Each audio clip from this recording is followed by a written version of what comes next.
Welcome to Midnight Casebook, where every shadow hides a secret and every mystery begs to be solved. Tonight, we unravel the chilling tale of Father Brown and the Lantern of the Lost, a fan-made story paying homage to the brilliance of G.K. Chesterton's legendary detective. We'd love to have you along for this enigmatic journey. Drop a comment to let us know where you're watching from. Share your theories, and if you spot any inconsistencies, don't hesitate to call them out. Your keen eyes and sharp minds help us craft even more captivating mysteries in the future. Chapter 1. He spoke before she died. She was dead for 11 minutes when he whispered her name. That's where everything starts and where everything unravels. Margaret Elwood had no enemies.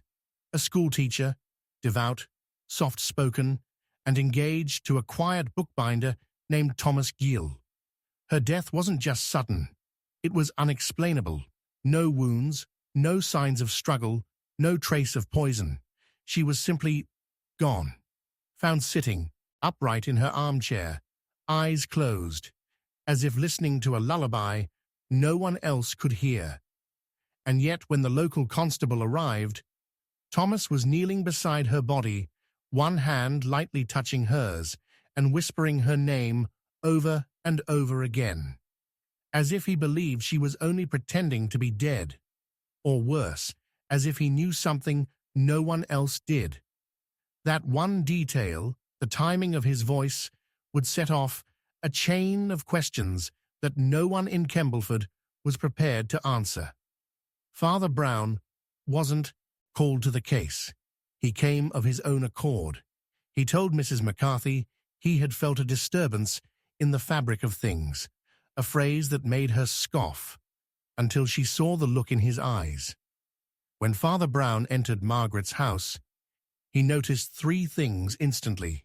First, the clock on the mantel had stopped, precisely at 7:06. Second, a book lay open beside the fire, Paradise Lost.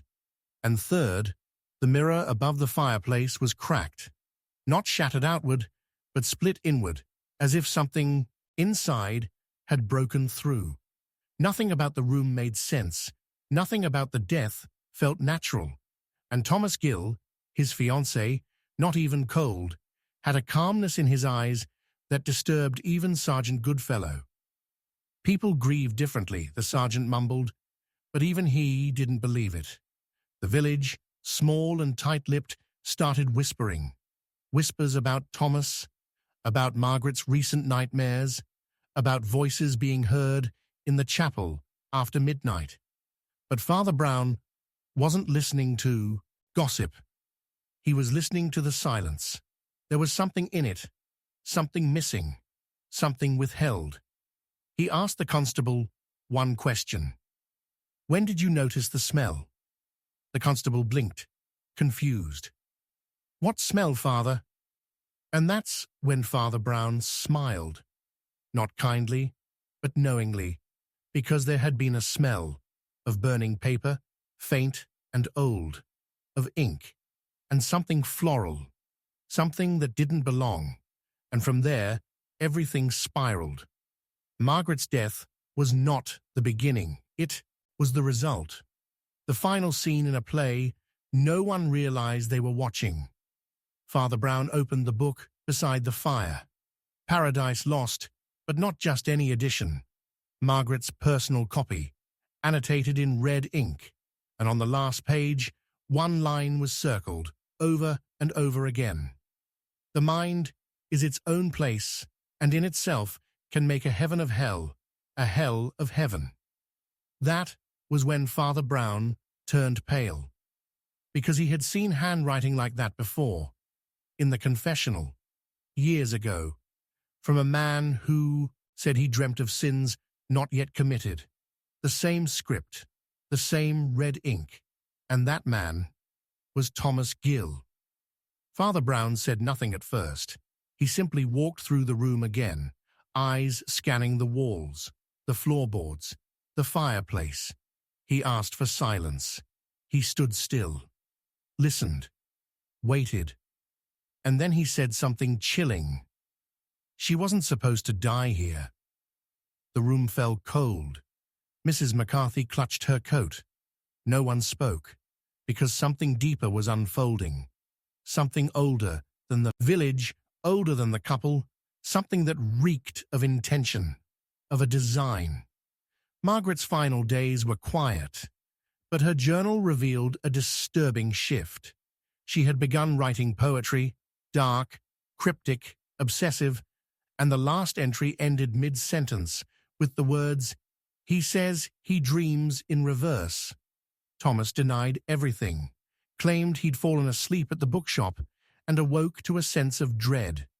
Came to her house instinctively, but when asked how he knew to come at 7:06 exactly, he didn't answer.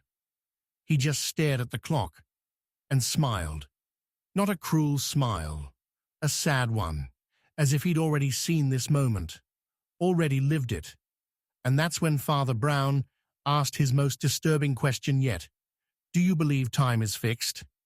Everyone paused, even Goodfellow, because Father Brown wasn't asking a riddle.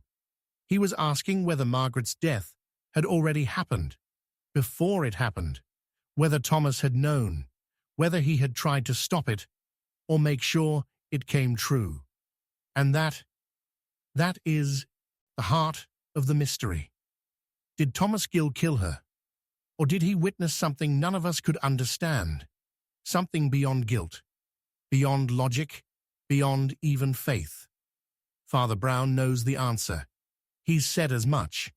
But when Mrs. McCarthy pressed him, begged him to tell, he only whispered, "I know who did it." But the truth will never be told. And somewhere, deep inside the cracked mirror, a reflection blinked, one that didn't match anyone in the room. The case of Margaret Elwood was officially closed, but for those who were there, nothing ever closed again. Chapter 2. Father Brown knew too much. Father Brown's confession was sealed because the murderer spoke it aloud while staring back at him from a mirror that held no reflection. In that single, impossible instant, the world fractured. Every certainty in Kembleford evaporated, and the old priest realized that knowing the truth might be deadlier than the crime itself. A bladed autumn wind rattled the vicarage shutters as the story ripped open. Hours earlier, the village banker, Arthur Grange, had been found slumped over his ledger, throat unmarked, heart stopped, eyes wide with a terror so raw that even the most hardened constable turned pale. The only clues were a silver sovereign wedged beneath one fingernail, the faint scent of myrrh on the air, and the fact that every clock in Grange's study had frozen at precisely 8 minutes past 8, a time Arthur, an obsessive horologist, would have considered an unforgivable imperfection. That should have been enough to muddle any investigator, but then came the voice in the mirror. Father Brown had been called, not by the police, but by Mrs. Grange, whose trembling telegram read, "He died staring at nothing. The mirror keeps whispering, 'Bring absolution before I lose my mind.'" When the padre arrived, the house was already a macabre tableau. Crimson velvet curtains drawn tight, candles guttering despite the daylight, and a cracked pocket watch ticking backward on the deceased banker's chest. Sergeant Goodfellow stood, helpless, repeating that there were no wounds, no poison, no burglar, no motive, until Father Brown asked the question that froze everyone. What did Arthur fear becoming? That unnerving slant of inquiry set the tone, because Brown suspected the crime was less about money than memory, less about murder than metamorphosis. While others catalogued fingerprints and dusted sconces, he listened to the silence, to the floorboards, to the places in the room where grief collected, like cold air. He noticed that the sovereign under Arthur's nail was a rare 1893 proof coin bearing the tiny scratch of a former owner's initials, T.G., Thomas Gill, the very man still under silent suspicion for Margaret Elwood's baffling death 11 days prior. Suddenly, two impossible cases whispered to each other through time. Father Brown felt dread tighten around his collar because he alone knew a secret held inside the confessional. Thomas Gill had once raved that the value of a soul could be measured in minutes and gold. The priest, bound by holy secrecy, could never reveal that, yet the evidence lay gleaming on a dead man's finger. And the mirror, oh the mirror, stood untouched since the body was found, its silver backing rippling as though water lurked beneath glass. Mrs. Grange insisted that moments after her husband died, she heard a man's voice in that mirror reciting a verse from Ezekiel. Also, thou son of man, take thee a sharp knife. But no one else heard it, until Father Brown approached, placed his finger on the cold pane, and asked, "Who profits from a banker's stopped heart?" In reply, the voice emerged, low, distorted, unmistakably Arthur's own, rasping, "The one who resets the clocks." Goodfellow swore the sound was only a draught, yet the constable's eyes betrayed fear. He too had heard it, and the words refused to dislodge from his mind. From that moment, the case spiraled beyond earthly logic. Brown learned that Arthur had been secretly liquidating village accounts the past week, converting every pound into sovereigns stamped with the year of a traumatic childhood fire that forged his life's ambition. The money was not missing. It was being melted into a single golden timepiece, rumored to correct the fault of hours. And who was designing this alchemical watch? None other than Thomas Gill, the gentle bookbinder who confessed to a fiancée after she died. Gill had vanished since Margaret's funeral, leaving only cryptic letters quoting Milton. Till then, who knew the force of those dire arms? Every line drew Father Brown deeper into a maze, where theology, metallurgy, and the physics of time tangled like briar. Meanwhile, rumors spread that Arthur Grange had glimpsed his own death 3 nights before it happened, seen it reflected in that same antique mirror, a Venetian heirloom, rumored to capture moments that were yet to be. Villagers recalled strange candle flames bending toward the glass, moths beating wings in reverse, and Arthur shouting at invisible thieves. Father Brown pieced together a timeline that looked less like days and more like a spiral.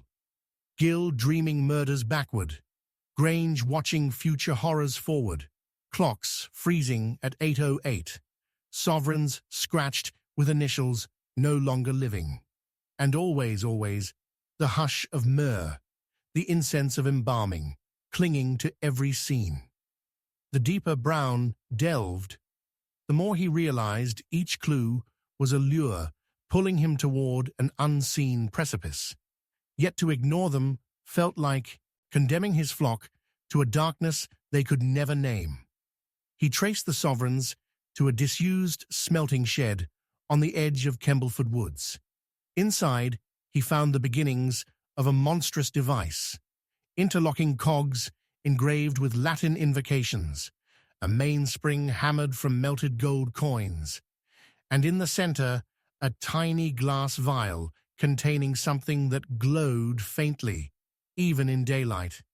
But what chilled him most was the blueprint, pinned to the wall, a clock face with no numbers, only a single word repeated 12 times: salvation. Someone was building a mechanism not to tell time, but to rewrite it. As Father Brown reached for the vial, a whisper crawled across the shed. Turn the hands and save her. Was it the wind, the memory of Thomas's despair, or Arthur speaking from realms unknown. Brown retreated, heart pounding, not from superstition, but from the dawning certainty that he had stepped into a theology where repentance and chronology intertwined. That night, sleep eluded him, candles guttered, church bells rang at the wrong hours. He dreamt of a village forever caught between one heartbeat and the next, every soul frozen in the act of sin or sorrow. Yet dawn brought a revelation as terrible as it was brilliant. Perhaps the murderer was not killing people, but killing moments, stealing the seconds that define choice, grafting them onto some infernal invention. If Arthur Grange's death freed 8 minutes and 8 seconds of temporal value, and if Margaret Elwood's death freed 11, what might happen when the total reached 60? An entire hour cleaved from history, ready to be wound back, offered as ransom to fate. Brown's pulse thundered. He understood too much, and thus became the next inevitable target. Sure enough, a parcel arrived at the vicarage, a broken clock hand wrapped in black ribbon, smelling of myrrh, bearing a note in Margaret's handwriting, though she was dead. He will reset what God forgot. Brown felt the walls of reason buckle. Priest-detective debated burning the evidence, warning Goodfellow, confessing to higher clergy, but each option risked greater catastrophe. He chose silence, even from Mrs. McCarthy, and set out alone toward the ruined bell tower where Thomas Gill was rumored to hide. The tower loomed under thunderclouds, its bells seized with rust, its staircase rotten, yet in its heart ticked a sound no mortal mechanism could make, a heartbeat that wasn't flesh, a rhythm that wasn't time, drumming like prophecy. Brown climbed, every step echoing scripture. For the mystery of iniquity doth already work. At the summit, he found Thomas, kneeling before an unfinished clock, of gold and bone, its single hand twitching between moments too small to name. Gill's eyes were hollow, his fingers bloody from engraving impossible glyphs, yet he welcomed Brown with a serene smile. "You came early. That changes everything."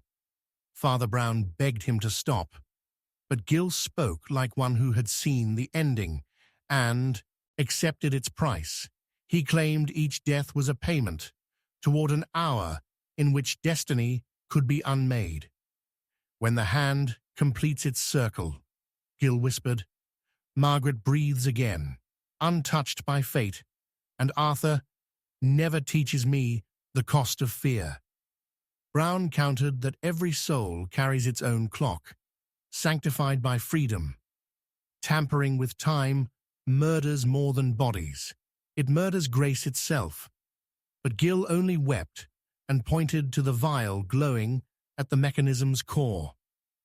31 minutes. Purchased, Father. 29 remain. Will you stop the clock and kill hope? Brown hesitated, not because he believed in the device, but because love, Gill's fractured, desperate love, rang truer than any proof coin. Just then, lightning split the tower, illuminating a second presence. Arthur Grange, or rather his shadow, flickering in the mirror of Gill's unfinished machine, mouthing silent countdowns. Brown realized the banker had not been merely a victim. He had become a component, his stolen minutes fueling this blasphemous chronometer from beyond the grave.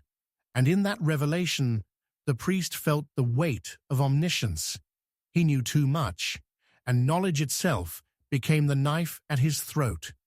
Wind lashed, gears spun, the glowing vial throbbed, and the mirror showed a future in which Father Brown lay dead at the foot of the altar, clock dust drifting from his hands. Was it a warning? A certainty? He couldn't tell. But Thomas, seeing the same image, screamed, "It's your sacrifice that completes the hour." In that instant, Brown understood. The final minutes had always been his. Every question he asked, every truth he uncovered, pushed the mechanism toward completion. The murderer required not just innocence lost, but wisdom slain. And yet still, Father Brown could not yield. With a cry, equal parts prayer and defiance, he lunged, seized the vial, felt heat like molten eternity, and hurled it from the tower. Time seemed to shatter in silence. Lightning froze. Gil's clock halted. The mirror went black. But before the vial struck stone below, the world snapped back. The tower empty. Gil vanished. The machine gone, as though it were never built. Brown stood alone, hand burned, memory already unraveling. He stumbled down the stairs to find Sergeant Goodfellow waiting, confused. "Father, why are you here? Arthur Grange died only an hour ago."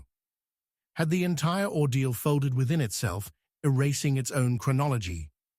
Brown, shaking, realized he now possessed recollections of events no one else remembered, events that perhaps had not yet occurred, and the broken clock hand in his pocket, gone, replaced by a fresh sovereign stamped 1893, unscratched, gleaming with possibility or threat. In the days following, no evidence connected Gil to Grange. Margaret's death remained unsolved, and every clock in Kembleford ticked in eerie unison, never again striking 8:08. Villagers spoke of déjà vu, of dreams repeating, of sensing conversations before they happened. They also noted Father Brown's uncharacteristic silence. The cheerful priest now carried a weight behind his eyes, as though he had glimpsed a calculus no human heart can bear. Mrs. McCarthy pressed him for answers, but he offered only a weary half-smile and the darkest reassurance. Sometimes Providence rewinds the hourglass so that mercy may yet fall, but the sand remembers. At night, the mirror from Arthur's study was found shattered, its shards reflecting different skies, and the vicarage bells rang. At times, no one had set. Goodfellow considered closing the case. The village preferred forgetting. But truth, like time, distrusts erasure. On the first Sunday after the funeral masses, Father Brown mounted the pulpit, opened his mouth to preach, then stopped, staring as if someone stood at the back of the nave. Parishioners turned. No one was there. Yet Brown's blood drained from his face because he recognized the figure that wasn't there. Himself, holding the molten vial, lips forming words, never spoken. He ended the homily with a sentence that chilled even the lukewarm faithful. "Remember, my children, clocks can lie, but conscience will always keep the score." And with that, he dismissed them, retreating to the sacristy, where, unseen, he wept over a new pocket watch ticking backward, evidence of the truth he could never disclose. For Father Brown now lives in dread of the moment those backward seconds reach zero, when his own borrowed minutes demand payment, and the unseen mechanism returns to claim the rest.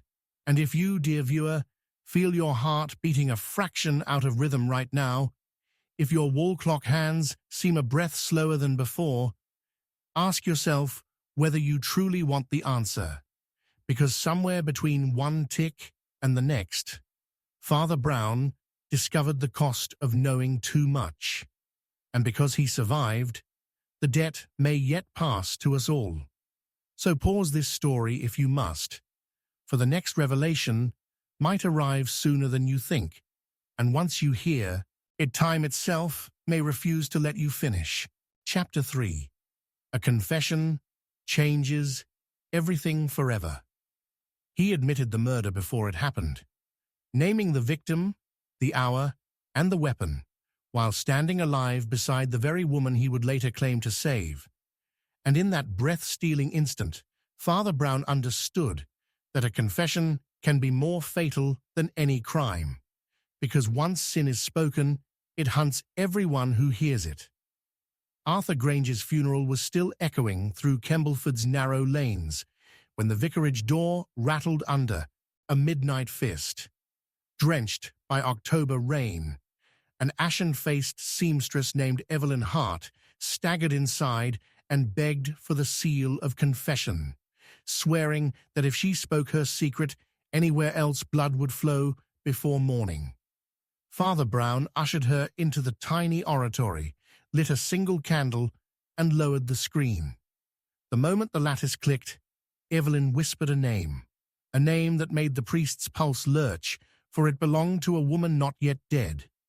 Celia Grange, the banker's young widow, rumoured to be leaving Kembleford forever at dawn. Evelyn's voice shook like a moth trapped in glass. She said Celia would die by noon. Her lifeblood spilled across silver coins, and Evelyn knew because she would be the hand that struck, not by choice, but by bond, a covenant older than sorrow. She begged for absolution, while tears burned her cheeks like acid.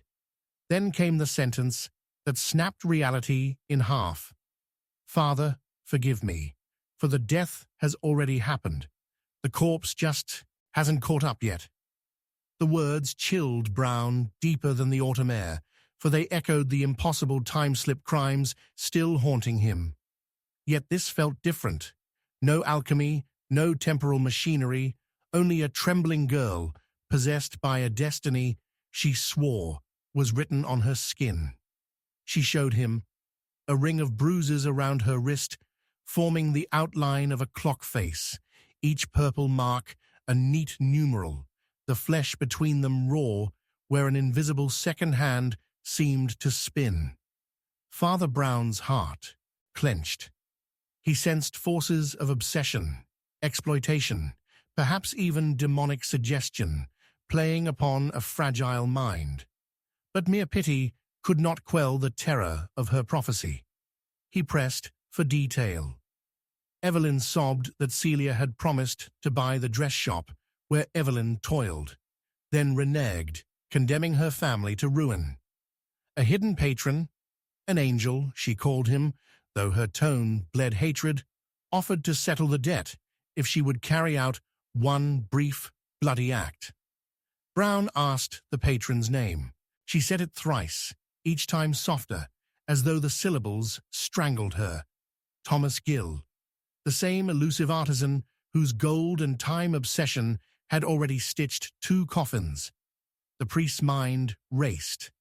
Was Gill orchestrating yet another murder to feed his nightmare clock? Or was Evelyn being manipulated by guilt and grief into believing she was fated to kill? Either path ended in death. Brown resolved to intervene, but the seal of confession shackled him in silence. He could not repeat her plan to anyone, not even Sergeant Goodfellow, without damning his own soul.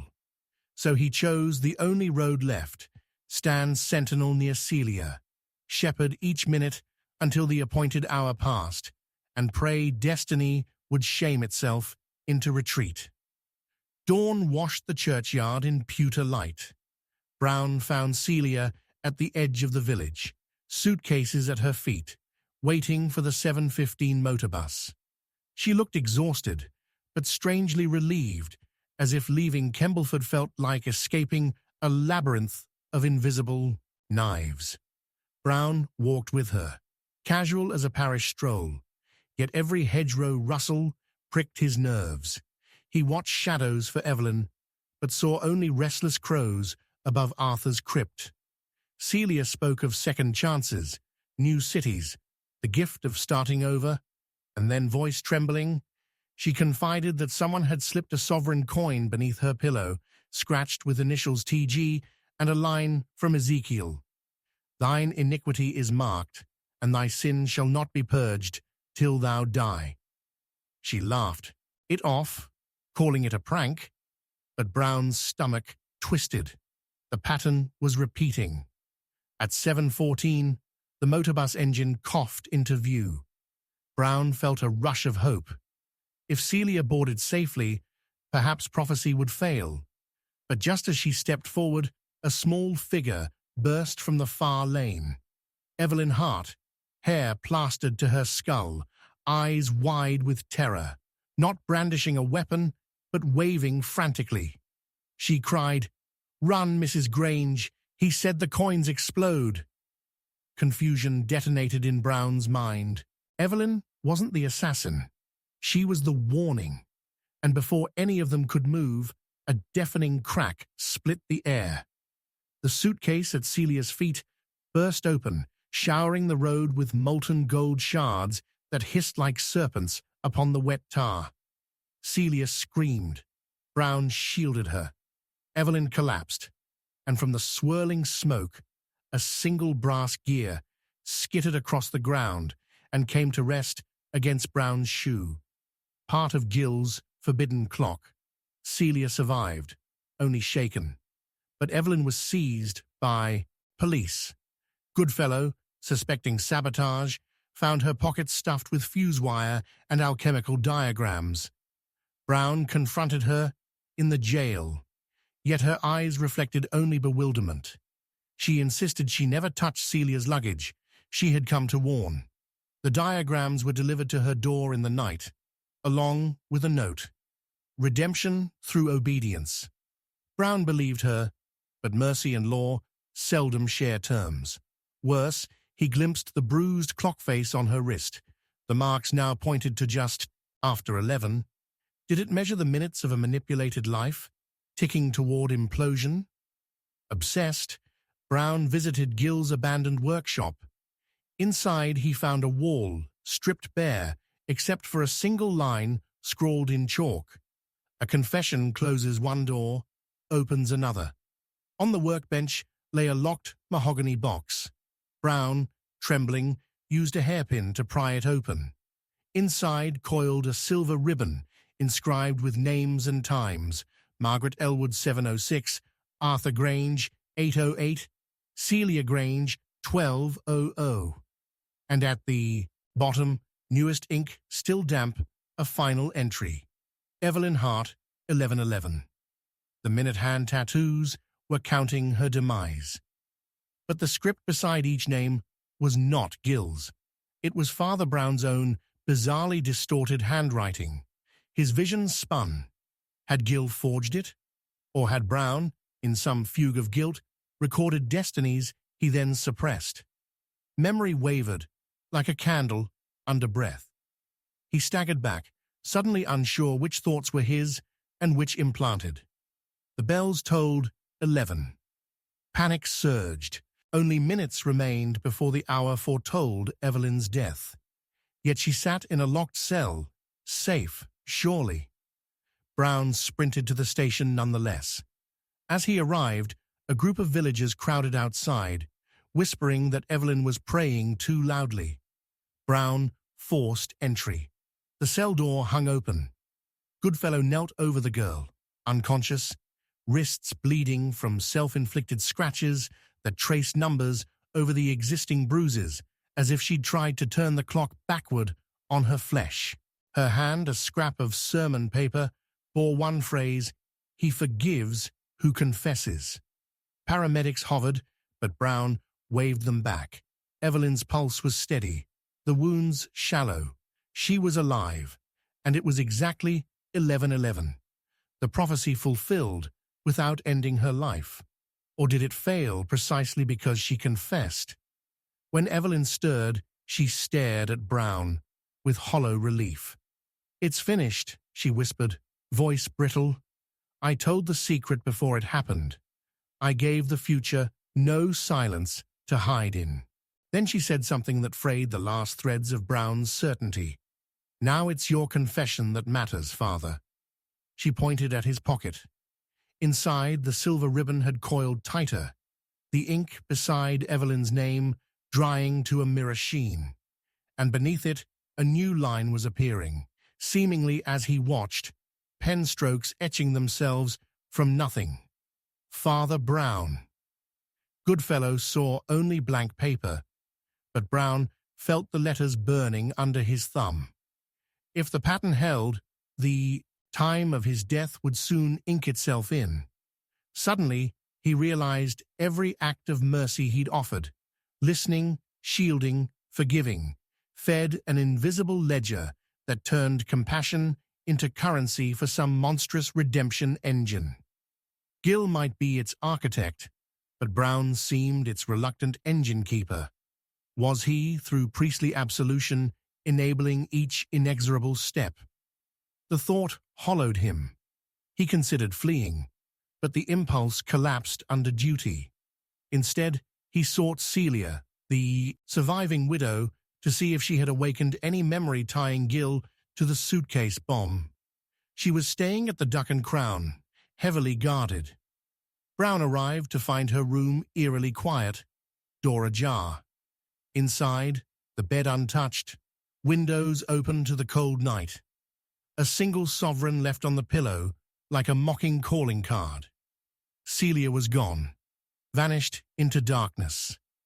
And on the bedside table, a note read, "She confessed. Her fate ascends." Brown's despair deepened. Every confession he collected echoed back as violence. He resolved to break the chain by destroying its root, the original clock, if it even still existed. He trekked to the ruined bell tower where he once confronted Gil. Lightning spidered the clouds. Within, the floor gaped open, revealing a secret shaft descending into catacombs older than the village. Pale luminescence pulsed below. Brown rappelled down with ropes scavenged from the tower, each step scraping echoes. At the bottom, he entered a vault, lined with mirrors, each reflecting scenes not matching his movements, as though replaying moments of his life out of order. In one reflection, he saw himself granting Evelyn absolution moments before she entered the confession box, not after. Time loops or illusions to unravel sanity. He pressed on, heart hammering. At the chamber's center stood the clock, rebuilt, an obsidian frame, 12 spokes of gold, and at its core, an hourglass, filled not with sand, but with granular ashes flickering like embers. Each grain bore a face in miniature. He saw Margaret, Arthur, even Celia, and there, half-formed, his own likeness tumbled among them. A soft ticking issued from the grains, a collective heartbeat. Beside the mechanism lay a leather-bound copy of Paradise Lost, annotated in the same red ink from Margaret's parlor. The final notation circled, "All is not lost. The unconquerable will." Gil emerged from the shadows, gaunt yet luminous with manic conviction. He thanked Brown for gathering the confessions, claiming they were the missing component. "Words forged in contrition carry the mass of eternity, Father. Each pardon you granted anchors a soul to this device. When the cycle completes, all who suffered will return, perfected." Brown burned with grief rage. He denounced Gil's scheme as blasphemy, a commodification of sin. Gil countered that God himself trades in confessions. He was merely holding a flawed world to its own promise of redemption. Suddenly, Celia stepped into the light, eyes glazed, wrists bruised by the same clock face marks. Gil placed a blade in her hand, guiding it toward the hourglass. Her death, he said, would add the final grains and begin the reversal. Brown begged her to fight the influence, but she murmured, "I confessed my greed. He showed me how to undo it." In a desperate act, Brown hurled his rosary, smashing one mirror. Shards ricocheted, severing Gil's cheek, startling Celia. The blade clattered. Gil roared, lunged for Brown. They struggled, colliding with the clock. The hourglass tilted. Ash faces poured onto the floor, fracturing into silent screams. Celia collapsed, free of trance, sobbing hysteria.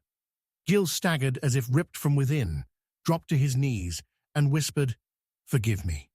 Brown, tears and rainwater mingling on his face, almost uttered the words, but choked them off. No more absolution, no more fuel. Gil convulsed, eyes reflecting a storm of broken timelines, then slumped unconscious.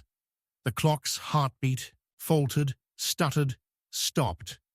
Silence rippled outward, so vast it felt cosmic. And in that stillness, Brown realized nothing truly ended. The shards of glass still shimmered with unborn possibilities.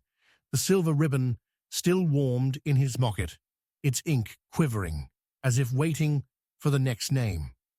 He gathered Celia, guided her up the shaft, leaving Gil behind. Yet at the tower's threshold she paused, staring at a mirror fragment clutched in her palm, seeing a future she would never discuss. She pressed it into Brown's hand and walked into dawn's first, uncertain light. Brown watched until she vanished among willows. Then he looked at the shard. It showed not his own reflection, but Evelyn Hart, hours from now, smiling, wrist unmarked, opening the door of the dress shop and hanging a sign that read, "Grand reopening under new ownership." Had time repaired itself, or merely wound a subtler trap? Sergeant Goodfellow later found Gil's body missing, the catacombs sealed by a cave-in. No evidence remained of the clock. Evelyn's injuries healed remarkably fast. Her bruises faded by daybreak. She retained no memory of tattoos or prophecy, only gratitude for a second chance. Celia mailed Brown a note from Dover. "Leaving the mirror with you. Break it if you dare." But he could not. Something in him feared the echo that would follow. So the priest lives beneath an uneasy sky, parish life whirlpooling around him, while his pocket ribbon lies dormant, save for that last vacant slot, awaiting ink. Every night he wonders whether silence or confession will doom him next, whether mercy itself might be a knife turned inward. He has chosen neither to speak nor be still, lingering in a suspended sentence of the soul. And sometimes, when the wind ghosts through the church rafters, he hears Gil's voice, not pleading, but promising, "One day, another, will need absolution, Father, and when your lips form the words, the clock will start again." If you, dear viewer, feel your heart hesitate, if the room around you hums with the tense stillness of withheld confession, ask yourself, would you utter your darkest secret for deliverance, knowing the echo might rewrite the world? Or will silence keep you safe, even as guilt festers like unspent thunder? Father Brown knows his answer, but the truth will never be told. Chapter 4. Why would he admit that? He rose in the incense-heavy nave on All Souls' Eve, smoothed the dust from his historian's coat, and announced with an almost scholarly calm that at the stroke of midnight he would spill the blood of Evelyn Hart, who at that same moment was kneeling barely an arm's length from Father Brown. And in the stunned silence that followed, every candle guttered inward as though the church itself inhaled in horror. Gideon Verity had never raised his voice in anger, never missed a Sunday Mass, never harmed a living thing. Yet here he stood, naming hour, place, and victim with such precise composure that even the constables hesitated to move, as if the confession alone had frozen the future. Father Brown felt something deeper than fear, the sense of a mechanism clicking into the next tooth of a hidden gear, the latest in a series of impossible crimes that had already bent Kembleford's faith like lead warmed over flame. As Gideon allowed himself to be led away, Brown's gaze caught the church clock. It had lurched 3 minutes forward, though he had wound it tight at dawn. Somewhere high in the bell tower, a single note sounded, flat and wrong, as if struck by an unseen mallet. The villagers went home whispering that madness had finally followed the priest's previous cases to roost, but Brown's unease only sharpened. At the jail that afternoon, he found Gideon seated cross-legged on his bunk, calmly copying penitential Latin into a small leather ledger whose spine bore Thomas Gill's cartouche. When asked why he would confess a murder in advance, Gideon replied, without blinking, "Because unspoken sin is only potential, Father, but spoken sin becomes covenant, and covenants bind the mathematics of heaven." His tone was courteous, almost devout, yet the claim chilled the priest more than outright blasphemy. He tried to remind Gideon of free will and mercy, but the historian smiled faintly and quoted an obscure penitential, "Verbum peccatum, alligat sanguis solvit." The word binds the sin, the blood releases. Brown left the cell deeply shaken. In the dim corridor, he asked Sergeant Goodfellow to have the satchel Gideon carried brought to the vicarage for examination. The constable agreed, though he confessed the whole business gave him nightmares already. Evening brought fog so thick, the street lamps seemed to hover like drowning stars. Brown, alone in the study, opened Gideon's confiscated satchel. Inside lay a miniature clock carved from blackthorn, single-handed like the abomination Gill had tried to power with melted sovereigns. This pointer, however, was shaped like embroidery scissors, the edges razor-sharp, yet delicate as lacework. There was no spring, no weight, yet when Brown whispered Evelyn's name, the pointer trembled a full degree toward 12. He sealed the clock and a small, mirror-fused sovereign in the sacristy safe, but the very act felt like locking away a thought that had already escaped. He found Evelyn, barricaded in her dress shop loft, clutching telegrams typed in crimson ribbon, "Finish the hour, or every hour ends, and the knife waits only for you." Each bore initials TG. Brown urged her to remain under guard, but she insisted flight was her only chance. He walked her to the 10 p.m. train. Steam swirled around them like restless spirits, while distant thunder rattled the horizon. As the whistle shrieked, Brown glimpsed a hooded figure across the tracks, raising a hand in benediction. The plume of steam parted just long enough to reveal Gideon's profile, though by every earthly reckoning, the historian was locked behind iron. The engine pulled away before Brown could shout. Panic struck. If Gideon was free, prophecy might find its willing shape. The jail proved worse than feared. Goodfellow lay dazed. He swore that exactly at 9:33, the metal had glowed and bolts melted like wax. No human hands touched them. The cell door drifted open, and Gideon walked through smoke, murmuring the Dies Irae. He left no footprints, only neat impressions of sovereigns cooling in the iron's sheen. Brown's blood iced. Whatever force animated Gideon now moved outside normal time, stepping on seconds as one might on floorboards. Returning to St. Mary's, Brown felt the village tighten around him. The safe stood ajar, though its lock remained unbroken.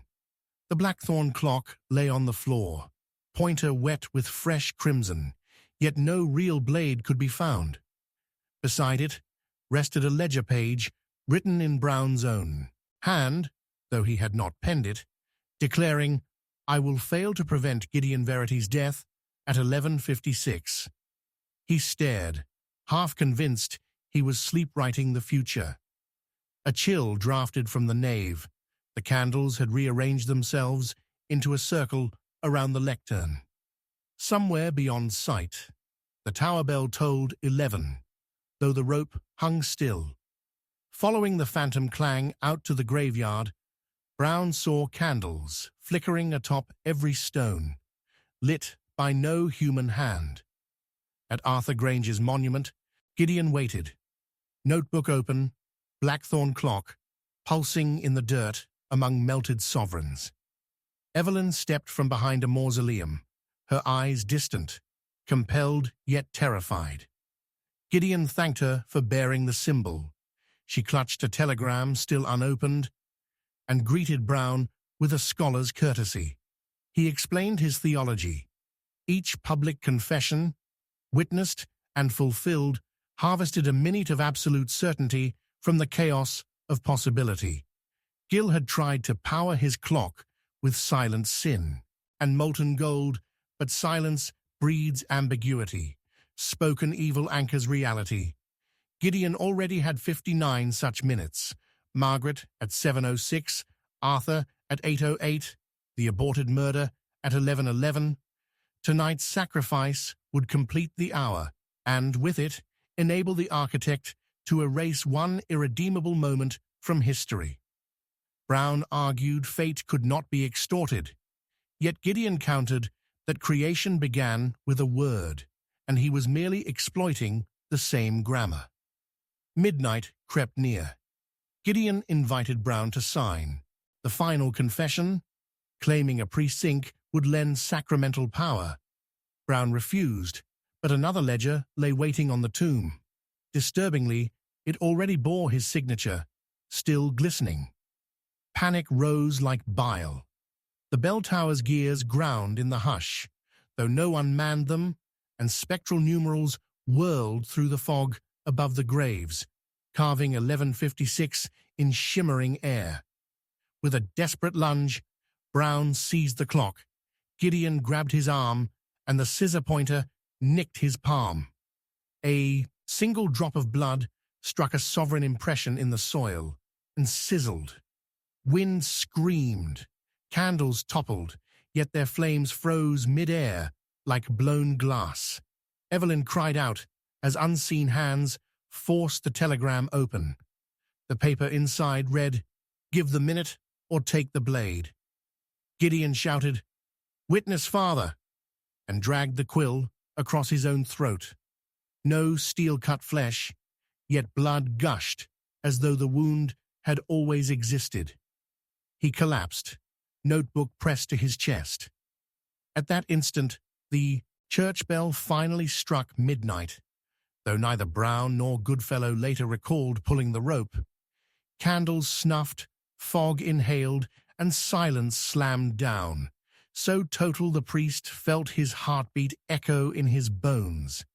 When weak dawn light crept over headstones, Goodfellow found Brown unconscious beside a cold circle of wax. No body, no clock, only the crow-feather quill smouldering atop Gideon's ledger, its pages now blank. Evelyn was discovered miles away on the down line, ticket unpunched, wrists unscarred. All clocks in Kembleford had stalled for exactly 60 seconds, then resumed, each hand slightly misaligned as if the world's heartbeat had hiccuped. Sifting ash in the nave, Brown discovered a single fused sovereign welded to blackthorn, Gideon's half-etched profile replacing the monarch's. No parish record listed Gideon's baptism or birth. It was as if the confession had devoured the man who made it. Brown locked the coin away, but every night at 11:56 it warms like living flesh. He tried once to melt it in the brazier. The flames shrank, hissed a single mournful bell note, and went out. Mrs. McCarthy asks why the sacristy smells of burnt myrrh. He only smiles thinly and says some incense lingers, yet he lies awake before the candle of his vigil, listening for the creak of a ledger opening by itself. He fears one more voice will test him, pleading for absolution, and that if he grants it, the wheel will start anew, and the next name etched in gold will be his own. And if you, dear listener, feel a slight chill whenever the clock in your room ticks toward midnight, remember the riddle that will not let Father Brown rest. Why would anyone confess a murder before it happens, unless the true violence begins the moment you believe him. Chapter 5. The truth was buried deep. They dug up the grave expecting bones, but what surfaced first was still beating flesh, warm, pulsing, and unmistakably human. Though the coffin had been sealed for 37 years, and in that instant, Father Brown understood the dead were no longer willing to stay buried, and the living would soon envy their silence. For weeks, a ghostly ringing had haunted Kembleford's midnight air, a solitary chime echoing from no bell anyone could find, but the villagers had learned to drown it with prayers and locked shutters, until an orphan stable boy stumbled over a sunken patch behind St. Mary's, and the earth there breathed, exhaling a smell like burnt myrrh and pennies left too long on the tongue. When Sergeant Goodfellow pried up the coffin lid, what lay beneath was an impossible tangle. A priest's cassock embroidered with gold hour marks, a pocket watch fused into the breastbone, and that throbbing scrap of heart muscle beating as though tethered to some unseen clockman cranking the world from below. Goodfellow reeled, Mrs. McCarthy fainted, and Father Brown, jaw tight, whispered a date no one else would repeat, because the name on the coffin's tarnished plate was Gideon Verity, the historian who had vanished only a fortnight earlier in a swirl of confessions and melted sovereigns. Yet the brass letters now insisted Verity had died in 1888, 20 years before he was born. The contradiction yawned like an abyss. Either the graveyard's very stones lied, or time itself had rewritten its ledgers with malicious intent. The constabulary sealed the site, but rumors seeped faster than lime water. Some claimed the devil was reclaiming debts. Others swore the church was hiding a secret reliquary. Father Brown felt another gear click in the unseen mechanism that had tormented him since Margaret Elwood's silent death. He retreated to the sacristy, clutching the fused sovereign and blackthorn relic that pulsed nightly at 11:56. Tonight, its warmth became feverish, as if stirred by the heart fragment now removed from the soil. A note slid under his door, unaddressed. "Stop digging. Some roots drink blood." The handwriting was his own. He locked the note away and tried to pray, but every scripture line fragmented into ticking syllables. Morning brought worse. A sexton sent to re-level the grave vanished before completing the task. In the hole lay only his shovel, bent into a perfect circle. Goodfellow, shaken, begged Father Brown to bless the ground. As Brown sprinkled holy water, the droplets hissed, forming tiny rings of steam that arranged themselves into numerals 07, 08, 11, 56, then vanished before witnesses could agree on what they saw. Brown's spine prickled.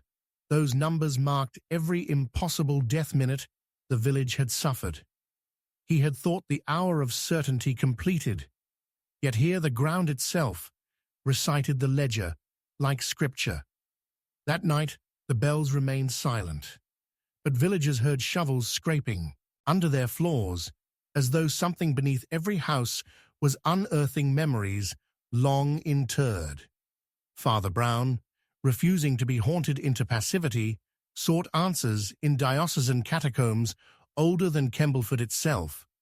Lantern in hand, he wandered aisles of nameless tombs until he found a bricked-up archway whose mortar smelled of recent lime. He chipped it open to reveal a crypt lined with mirrors so tarnished they reflected only silhouettes. At the center stood a pedestal, bearing a cracked chalice half filled with gold filings, and floating above them a single drop of dark blood, rotating like a compass needle. As Brown stepped closer, the drop elongated, pointing toward one mirror that had been polished to a cruel sheen. In its glass, he saw not his own face, but that of Thomas Gill, gaunt and fever-bright, whispering though no sound carried, "Bury the truth, and it grows."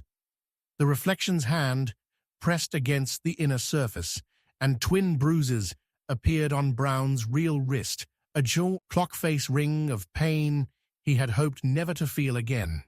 Panicked, Brown fled, but catacomb air knit itself into voices around him. Margaret reciting Milton, Arthur choking on silent terror, Gideon murmuring the covenant of confessed sin. When he burst into night air, bruises already fading, he found the church tower striking noon, though the sky was black with stars, a perfect inversion of time's order. The entire village echoed with unmuffled clockwork, pocket watches ticking in unison, shop clocks spinning widdershins, the abandoned blacksmith bellows puffing without fire. Brown realized the mechanism he feared was no single device, but Kembleford itself, a living engine powered by every whispered guilt, every secret buried in its soil. The next blow arrived with the dawn post, an envelope containing the stable boy's missing pocket knife, its handle carved into a tiny coffin, blade smeared with red clay, and something darker. Inside, a scrap of the orphan's math homework bore one haunting sentence in nursery scrawl: "The coffin was eating him first." Brown's throat clenched. The boy was still alive somewhere, being fed to the mystery. A map was etched faintly on the blade, contours of the old quarry beneath Kembleford Wood. Brown armed himself only with a rosary and the sovereign relic, and set off before telling anyone, afraid official intervention would only feed the gears additional fear. The quarry yawned like a fossilized scream, striations of chalk glowing under a cloud-shrouded moon. Tracks of bare feet led Brown to a narrow shaft, blocked by a gate of rusted iron, melted just enough to let one's soul slip through. Inside, corridors twisted like arteries toward a central chamber lit by phosphorescent molds. In the chamber's core lay a pit, and within that pit, an enormous heart, no metaphor, but a monstrous organ stitched together from countless smaller hearts, each bound by gold wire and still beating in uneven synchrony. The stable boy knelt at the rim, eyes vacant, lips repeating times and dates like a metronome. Opposite him stood Thomas Gill, skeletal yet commanding, turning a huge key made of fused sovereigns in an invisible lock suspended above the chimeric heart. Every turn synchronized another cluster of beats, tightening the rhythm into something dangerously coherent. Gill noticed Brown, but did not startle. His smile was weary triumph. He explained in voice like cracked bells that words and minutes had never been enough. Flesh, too, must testify. Each confession had produced a heart fragment loyal to its moment of certainty. He was binding them into a single organ, an axiom of truth, as he called it, that would force time to kneel and return one irrevocable second. Brown cried that Gill was murdering souls to resuscitate regret. Gill retorted that grief was the larger murderer, and he merely performed surgery on reality. He turned the key again. The pit heart beat louder, echoing through the quarry.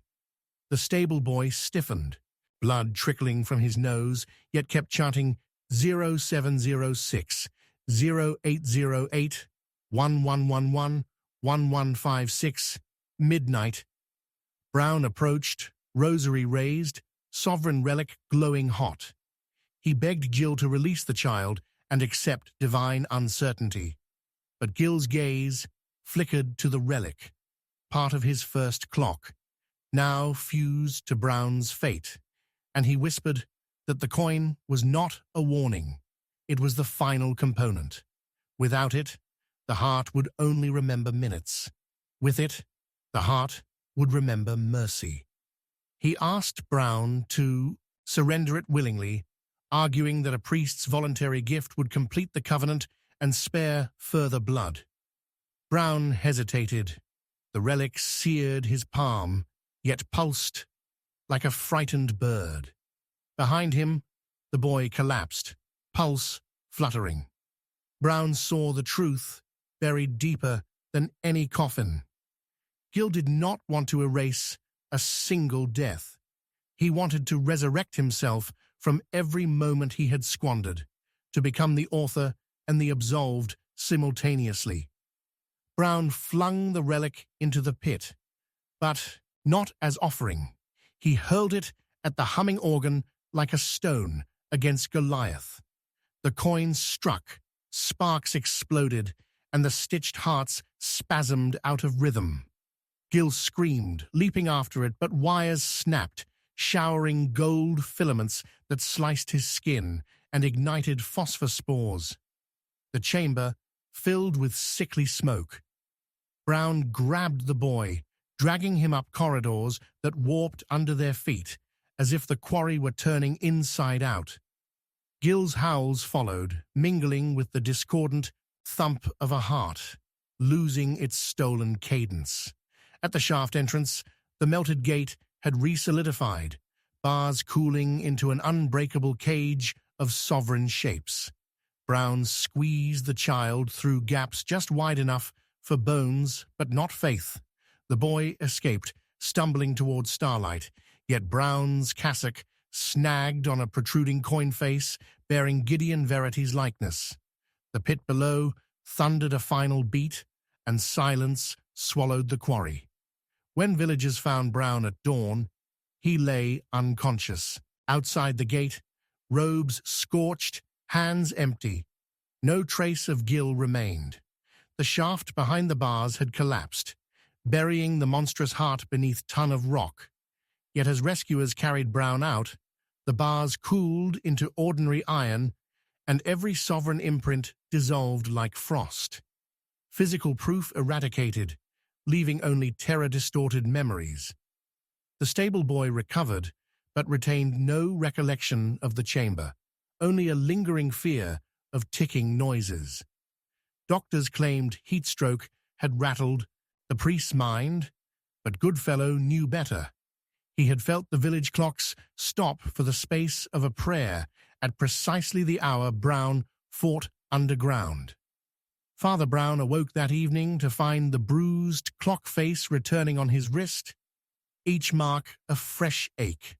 The sovereign relic was gone, melted into the heart or into legend. But the wound it left pulsed at 11:56 every night. Mrs. McCarthy urged rest, but Brown paced the nave, ears straining for hidden gears. The church bell rang correctly. Again, yet sometimes, between ticks, he heard a faint second heartbeat, distant as buried thunder. When he blessed Gideon Verity's exhumed coffin for reinterment, the authorities insisted on proper rites despite its impossible dating. He noticed new letters forming on the nameplate, an epitaph wrought by tarnish. Truth sleeps, but earth remembers. He touched the metal. It was warm, almost sighing. Kembleford tried to resume ordinary gossip, fall harvests, hedge trimming, but the soil remained, restless. Dogs refused certain pathways. Children dreamed of underground keys. The sexton quit, claiming the graves whispered news of tomorrow. Goodfellow patrolled each midnight, lantern in one hand, revolver in the other, yet the only thing he ever found was Father Brown, kneeling by the closed pit, praying with a fervor verging on dread. Brown had begun rewriting his homilies. Every sermon warned that secrets, once buried, sprout poisonous fruit.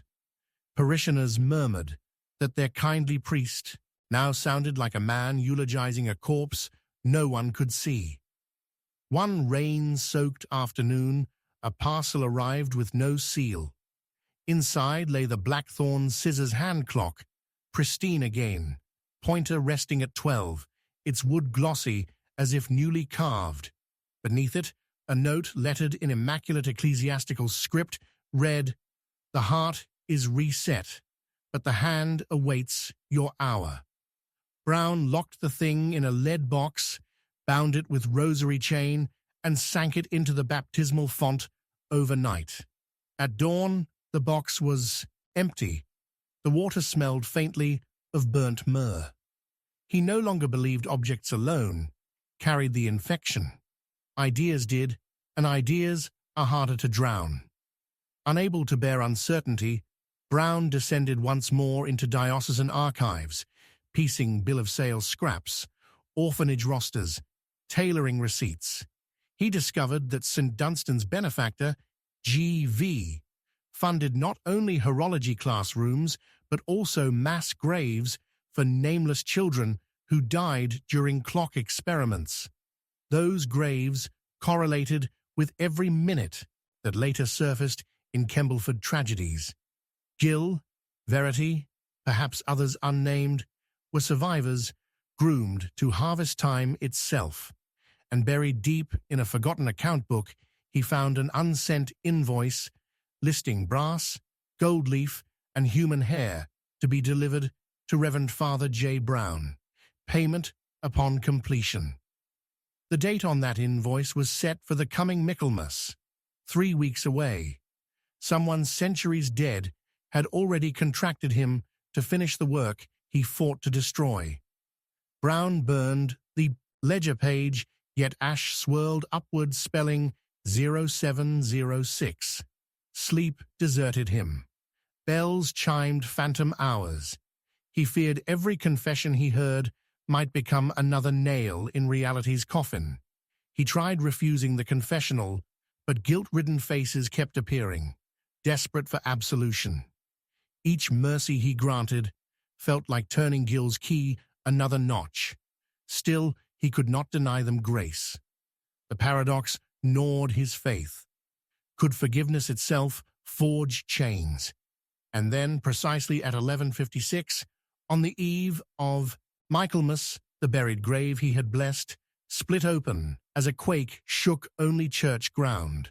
Parishioners ran to find Brown standing alone amid dust, cassock dripping with baptismal water, though the font was full behind him. In the reopened earth lay nothing, no coffin, no plate, no heart. But the blackthorn clock ticked serenely on the disturbed soil, pointer now at 1. The village clock tower read 12:01, though not a minute had passed. Brown whispered, half to himself, half to the gears of fate, that the truth was never buried deep enough. It had simply been waiting for the right priest to dig it back up. When Mrs. McCarthy asked what could possibly be done, he answered with a weary sigh, "I know who did it, but the truth will never be told." And somewhere beneath their feet, a giant unseen heart resumed beating, faint yet inevitable, counting down to an hour no one alive had scheduled, but everyone, sooner or later, would be forced to keep. Chapter 6. A Clue. No one noticed. The letter arrived sealed in Father Brown's own blood he never recalled spilling, and inside, in handwriting perfectly matching his sermon notes, was a single, impossible line. "You missed the clue when you buried your shadow." The page smelled faintly of altar wine and wet soil, as if it had been interred and exhumed in the same heartbeat. Brown's vision tunneled. For months, Kembleford had lurched from one temporal nightmare to the next. Confessed murders. That hadn't happened yet. A stitched heart thudding beneath the quarry. Clocks that stopped the world for 60 silent seconds. But this sentence, 12 ordinary words, felt heavier than any ticking mechanism. It implied a mistake so small no one had seen it, and so enormous it now threatened to rewrite every sin, every mercy, every breath taken inside the village borders. He folded the letter, squeezed until red fingerprints bloomed on the paper, and forced himself to think like a detective, rather than a penitent. Shadow. In scripture, shadows veil truth. In folklore, they betray it. What shadow had he buried? Memory flashed. The night he hurled the sovereign relic into Gil's monstrous heart, its molten glow had cast a single, long silhouette against the quarry wall. His silhouette, and for one dizzy instant, it had moved opposite to him, as if some other priest stood behind the veil of stone, mimicking every gesture a fraction too late. Had that been the clue? Or was the letter pointing to a literal grave where something of him lay interred? Dawn scraped grey across stained glass. Mrs. McCarthy found him still at his desk, eyes rimmed red. She fretted about breakfast. He waved her off and walked straight to the sacristy. When he unlocked the confessional door, unused since his dread of words forging destiny, dust motes swirled, revealing muddy footprints that led inside, yet never led out. Someone or something had entered during the night. Inside, affixed to the lattice, where penitent and priest speak eye to eye, hung a child's brass button, polished to mirror shine. Engraved on it in miniature script were the numerals 07060808811, 111111, 56 12 00. Beside the button lay a scrap of sackcloth smelling of phosphor. Brown's pulse throbbed in his ears. The stable boy's missing waistcoat had brass buttons. The quarry heart had glowed with phosphor molds. The clue had been left in the box where sins once turned to gears, and Brown had locked that box precisely because he feared what new clockwork a confession might start. He brought the button into morning light. At certain angles, the numerals faded, replaced by different digits, 0909. He recalled no death at that minute. Perhaps it was the next scheduled turning of the invisible key. He hurried to the church clock tower. The mechanism there, a Victorian giant of iron and oak, had withstood every supernatural surge, but now its pendulum hung motionless, though the weights were fully wound. Its long-cased door stood ajar.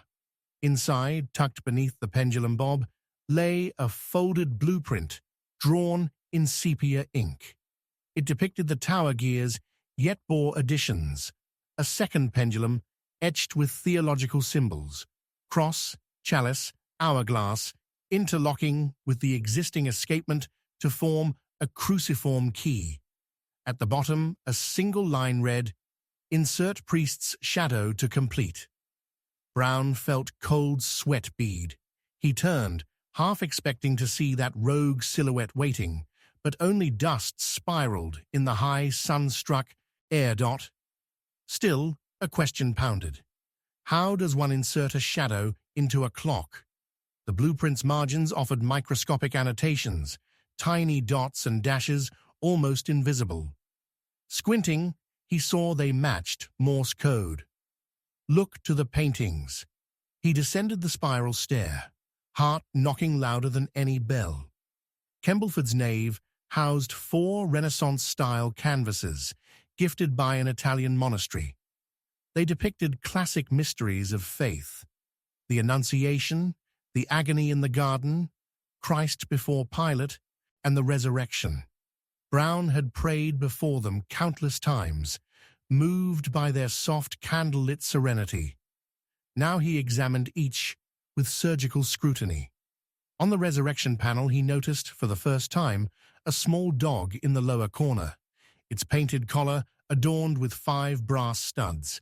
Stud 1 bore faint digit 07, stud 2 08, stud 311, stud 411, stud 556.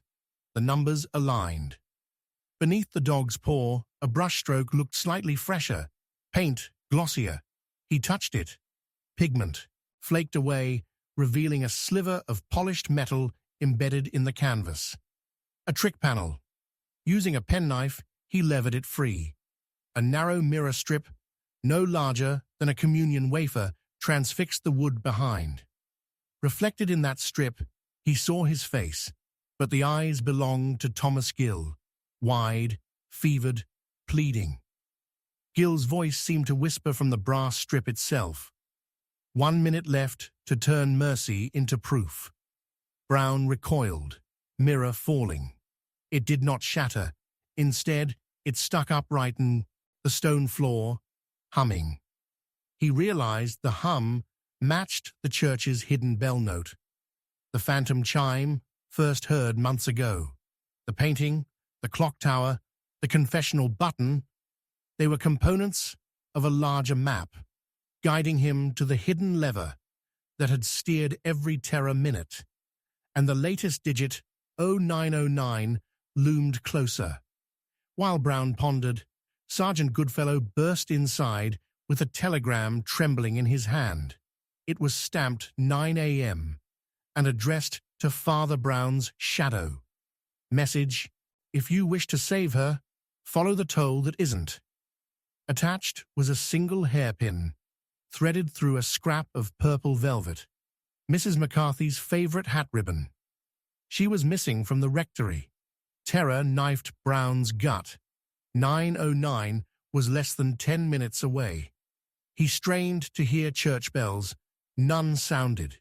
Yet deep in the walls, a metallic ring pulsed at odd intervals, an anti-chime, the toll that wasn't. He tracked it into the crypt where the cracked chalice still rested, blood drop long gone.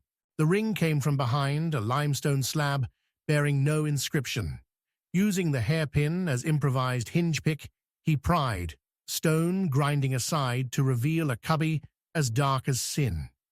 Inside, Mrs. McCarthy knelt, gagged but unharmed, next to an apparatus, a lantern projector aimed at a wall where numbers flickered.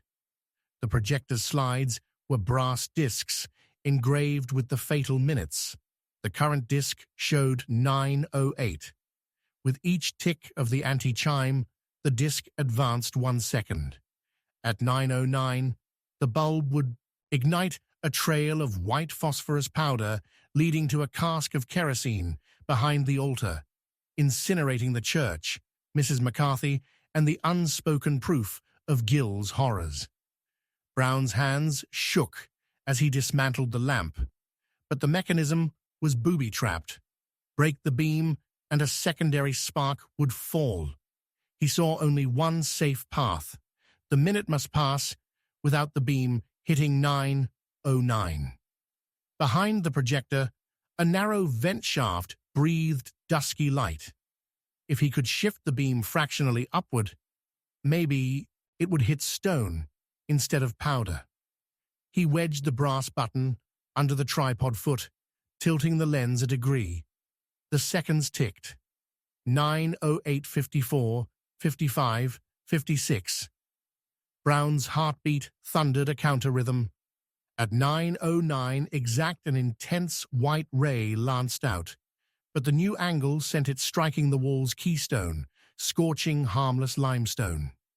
The phosphorus trail remained dark. Above, the church bell finally rang the proper hour, as if released from grip. Yet relief curdled swiftly. When Brown removed the button, he noticed its numerals gone, wiped clean by the heat. In their place, shimmered new script, 10:10. The pattern advanced. Someone, somewhere, had already set the next execution minute. Gill, the rogue shadow? Brown cut Mrs. McCarthy free. She sobbed, clutching his sleeve, but he barely heard her. His eyes fixed on the blank brass where destiny rewrote itself. He dragged the apparatus into daylight, studying every cog. One gear bore microscopic words. The test ends when he sees the red door. Brown's pulse stuttered. The only red door in Kembleford belonged to the disused schoolhouse where Gill and Verity first studied horology. Brown, memories whirling, remembered that building's basement housed abandoned lathes, perfect for machining tiny brass discs. He left Goodfellow guarding Mrs. McCarthy and sprinted across the green, cassock billowing. The schoolhouse squatted like a bleeding tooth on the hill, shutters nailed, door paint flaking. Brown smashed the lock with a stone. Inside, rows of desks choked with dust. At corridor's end stood a door, once burgundy, now dried maroon. The red door. A fresh brass disc hung upon it like a knocker, etched 1010. Brown touched it.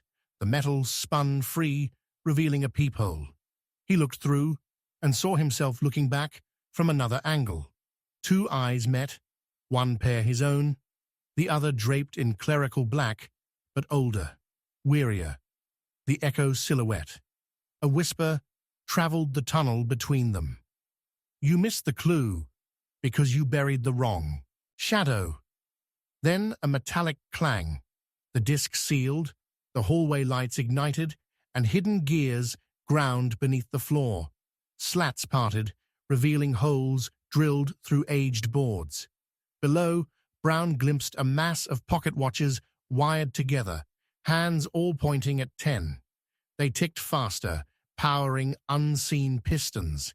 He hurled himself backward as the floorboards snapped, collapsing into an abyss of whirring brass. He landed on a catwalk inches from churning gears. In the thrumming glow, he recognized Gil, or what remained, gaunt, pale, hands fused around a crank attached to thousands of microscopic mirrors spinning in a cage of crimson light. Each mirror reflected Brown's face from a different moment, weeping in confessional, blessing coffins, screaming in the quarry. The images overlapped until they formed a kaleidoscope of guilt. Gil's voice rasped, "Every clue was yours, Father. I only stole them. Now take them back and free me." Brown shouted that clues lead to truth, but Gil cackled, "Truth? You're rowing in circles across an ocean of seconds. The only landfall is sacrifice." He gestured to a lever labeled Meridium. Beside it, a plaque read, "Pull to reset to 1200. Purge minutes 7 through 11. Purging minutes meant erasing every death. They would never have happened, but also erasing every act of mercy Brown had offered, every confession heard, every soul pardoned. Worse, the mechanism likely demanded blood. Brown recalled the blueprint's demand to insert the priest's shadow. Sacrifice might require him to become the lost minute, locked forever in gears. Gil's head lolled, tears cutting through grime. "I can't hold the crank past 10:10. The heart will restart at 11. Decide." Brown felt the catwalk shake. He looked down. Among the pocket watches, one glowed darkest. Hands at 7:06. Margaret's moment. Near it, 8:08 for Arthur, 11:11 for Evelyn. If he purged them, those souls might regain life at the cost of temporal coherence. The universe could buckle. Yet to leave the minutes alive risked new victims at 10:10 and beyond. He closed his eyes. A priest must weigh souls, not seconds. He asked silently for guidance. In the hush, he heard soft steps. Mrs. McCarthy, defiant despite terror, had followed. She thrust the mirror strip from the resurrection painting into his hand. It now reflected only unlit candle flames. "Hope without mercy is vanity," she whispered. Brown understood. He jammed the mirror between lever and base, jamming the mechanism, preventing purge. Then he seized a pocket watch marked 10:10, snapped its chain, and smashed it beneath his heel. The gears shrieked. Gil's crank spun free. Mirrors shattered, releasing a storm of released images that flickered like dying fireflies before fading. The machinery groaned down to silence. Gil collapsed, breathing shallow but alive. Around them, Pocket watches stilled at random times. Their tyranny ended. Brown lifted Gill. McCarthy led them out, through smoke, to open air. The schoolhouse clock struck noon, proper time at last. But peace proved fleeting. As the final chime echoed, the smashed 10:10 watch reassembled itself, gears knitting with unnatural grace. Its hands reset to 10:10:1. Destiny, wounded, still crept forward. Back at St. Mary's, Brown locked the watch in a lead reliquary, yet each dawn its ticking grew louder. The brass disc on the red door vanished overnight. In its place lingered a shadow no sunrise could dispel. Villagers reported hearing reversed birdsong at 10:15. Goodfellow cursed broken pocket watches that restarted after he binned them. McCarthy swore the resurrection dog now bore 6 studs instead of 5. And Father Brown, writing homilies at midnight, sometimes found his pen moving without will, sketching tiny mirrors, each reflecting a different minute, yet unlived. He keeps them hidden. Praying silence can outlast time's echo. But deep down, he knows the clue no one noticed was never a single object. It was the habit of overlooking small mercies until they calcify into fate. One evening, he murmurs to the crucifix, exhausted, "I know who did it, but the truth will never be told." And somewhere beneath the floorboards, the invisible bell tolls a half chime, as if agreeing that some clues once seen can never be forgotten, yet remain forever unsolved. Chapter 7. Someone lied in the confessional. The voice behind the lattice calmly admitted to murdering a man who was at that very moment still alive and laughing with friends in the pub across the green. And the second Father Brown realized the impossibility. The confessional went black, the air smelled of burnt roses, and the penitent hissed, "Truth is cheaper than you think." Father Brown burst from the box into blinding sunlight, heart hammering, ready to deny the sacrament itself had just been weaponized. Yet the stranger who confessed was gone, pews empty, nave echoing like a shell. Only a smear of crimson lipstick stained the kneeler, a shade that looked suspiciously like dried blood. 10 minutes later, news raced through Kembleford. Fergus Doyle, the pub's jovial landlord, had collapsed mid-sentence, eyes blank, pint still foaming. No wound, no poison. His watch, an heirloom pocket piece, had stopped at the exact second the penitent spoke the words, "It is finished." Suspicion spider-webbed across the village. Everyone wanted to know who had slipped into the confessional and whispered murder alive.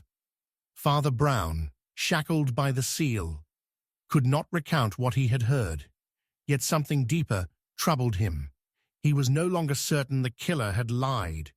Could words alone pull future into present? He had witnessed minutes turn lethal before, clocks freezing, hearts restarting, destinies pivoting on whispered sins.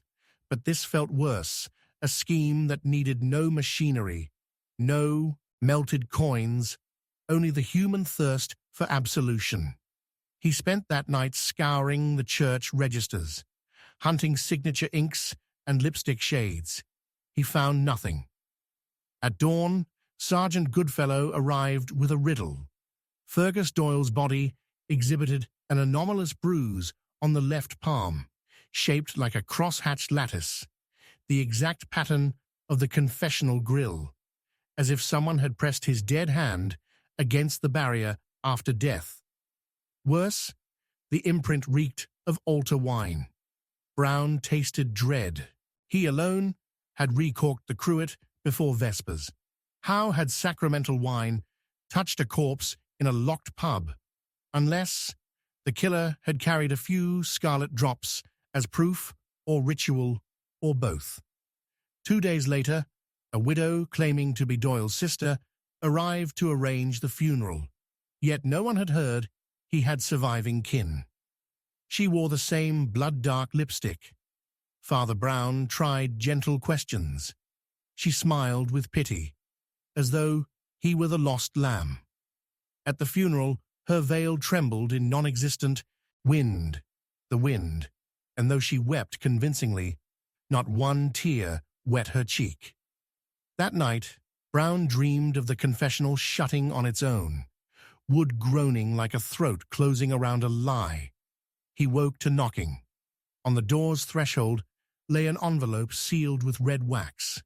Inside, a single Polaroid. Father Brown, in the confessional. Listening, eyes glazed.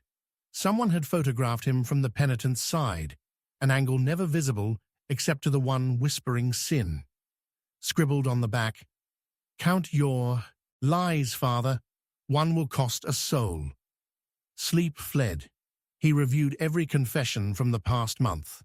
One stuck, a timid seamstress who spoke of petty theft, then hesitated as if weighing a heavier secret, but left before absolution. He tracked her to her boarding room. She had vanished, leaving only a smashed mirror and a lipstick-smudged handkerchief. The same shade. Brown's nerves frayed. Was the murderer collecting confessions half-finished, turning incomplete truths into curses? If so, each withheld sin might become a death warrant for someone linked by guilt. He sought counsel in Scripture, but found only paradoxes. Judas confessed, yet died. David confessed, yet lived. Mercy depends on contrition, not calculus. Still, the killer seemed to believe math ruled grace. Brown visited Doyle's pub to search for numbers. He found a chalkboard tallied with wagers on village cricket. One column totaled 999 pence, one short of a clean sovereign.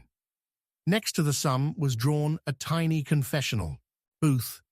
Chalk dust smelled faintly of roses. On the bar sat an empty lipstick tube, color label Mortal Kiss. He pocketed it, stomach churning. Mrs. McCarthy tried to distract him with supper, but the broccoli soup tasted of blood. He spat red onto his napkin. She shrieked, yet the spoon held no stain. She swore the broth never touched tomatoes. Brown wiped his lips. Nothing crimson, only memory-fooling taste.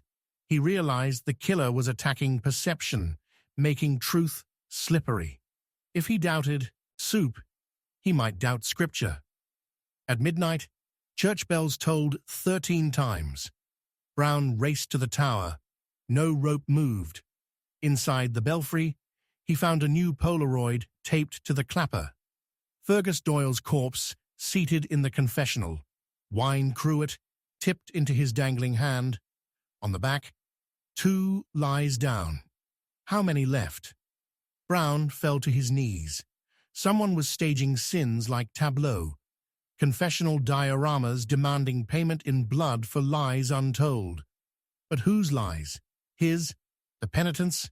He remembered the seamstress's aborted confession. What if every time a penitent withheld truth, the killer punished someone connected? If so, only a comprehensive unmasking of every secret could halt death. But confessional seal forbade revelation. He consulted Goodfellow in riddles. They devised a plan. Place a phonograph horn inside the confessional, disguised as a ventilation duct, to capture the killer's next visit. Brown felt queasy. Recording a confession violates holy law, but he rationalized. The predator exploited sacrament. Extraordinary means were justified. They armed the church with constables. Days passed. No visit. On the 4th night, Brown dozed in the sacristy and woke to the phonograph's faint scratch. He dashed to the booth. The horn hummed, but the tape inside was gone. In its place, another Polaroid. Goodfellow, asleep in his patrol chair, lipstick X on his forehead. Back inscription, 3. Trust dies next. Brown's resolve cracked. Guilt crushed him. He tore open the booths, dismantled the lattice, burned the seat cushion. When smoke cleared, ashes formed numbers on the floor. 3:33. Witching half hour. The killer played with diabolical wit. Where were they now? A scream from the graveyard answered. Brown sprinted through mist to find the seamstress kneeling before Doyle's fresh headstone. Veiled widow garb, discarded. She sobbed. She had lied in confession about theft. She had stolen church candles to sell for wax. Fergus Doyle caught her, promised silence if she became his lover. She lied to Brown yet again, claiming Doyle forced her. In truth, she said, she loved his attention. When she arrived to confess properly, a woman in dark lipstick intercepted her, promising forgiveness, but forced her to watch Fergus die. Brown, speechless, realized the killer forced the seamstress into false confession, ensuring the sin remained unshriven. That falsehood powered the ritual. Suddenly, the crypt door slammed behind them. The lipstick widow stood silhouetted by lantern. Not a widow, but Gideon Verity's long-thought-absent sister, Helena, an archivist reputed dead in childhood fire. She moved like a marionette, voice icy. Confession seals truth, lies leak power. Your booth bleeds energy, Father. She produced a vial of altar wine. This sacrament has potency when mingled with falsehood. Drink, girl, and atone. The seamstress recoiled. Helena's smile cracked. Brown stepped between. Helena accused him. Dozens of incomplete confessions linger in his mind, each an open wound, leaking spiritual force. She intended to cauterize the leaks, one corpse per lie, until no sin remained unconfessed, or Brown's church stood empty. Brown countered that forced confession profanes mercy. Helena retorted, forced silence profanes justice. With a flick, she shattered the vial. Wine spattered Doyle's headstone, sizzling. Vapor twisted into letters L-I-A-R. The headstone split, releasing sour gas. The ground trembled. Helena fled into fog. The seamstress fainted. Brown dragged her to safety, but the graveyard shook, like lungs exhaling. He sensed the killer had roused something deeper, maybe the stitched quarry heart reborn, maybe collective guilt, manifesting physical horror. Morning broke bleak. Gravestones leaned as if eavesdropping. Goodfellow, shaken by the Polaroid, questioned loyalty. Brown confessed partial truth, enough to rally him.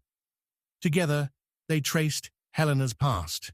Hospital records show she died aged 10. Yet a fire registry lists a child's body too damaged for identification. Helena must have survived, hidden, learning arcane rites from Gill's forbidden notebooks. Brown realized Verity's archive lacked one volume, Sanguis Eloquae, Blood of Speech. Helena had it. They guessed she'd convert the confessional into a reliquary that feeds on unspoken sin. They raced to the church. Inside, pews were rearranged into concentric circles, like ripples. At center, the booth stood draped in funeral black. Candles burned, with indigo flames. Helena knelt before the grill, slicing her palm, painting runes. On the seat lay a scrapbook full of Polaroids, every parishioner, mid-confession, captured clandestinely. Brown stepped forward, candles hissed, shadows writhed. Helena's eyes gleamed. One lie left, she said. Yours. She accused him of secretly doubting God since the first impossible death, yet still dispensing absolution, lying to both flock and heaven. Confess, she commanded, or Goodfellow dies. Hina tossed a final photo. The sergeant bound in vestry, lipstick clock drawn on his chest, time set to 4:44. Brown's throat tightened. He could not doom Goodfellow, nor could he speak doubt that might shatter weaker souls listening. He turned to prayer. Helena laughed. Silence is consent. She traced blood across the grill. Wine-soaked air thickened. The booth's walls pulsed like lungs. Brown saw wood warp, lattice melting into organic tissue. The church itself absorbed lies, ready to exhale death. He understood. The only weapon against forced confession is truth freely offered. He knelt, not before Helena, but before God, and spoke aloud the fear he'd hidden, that miracles he witnessed might be demonic counterfeits, that his faith cracked each night the bell tolled wrong. He cast the doubt onto stone, unashamed. The confession rang honest. Candles flared white. The booth shuddered. Helena shrieked. Her ritual starved of falsehood. It needed lies. Brown declared his deeper truth.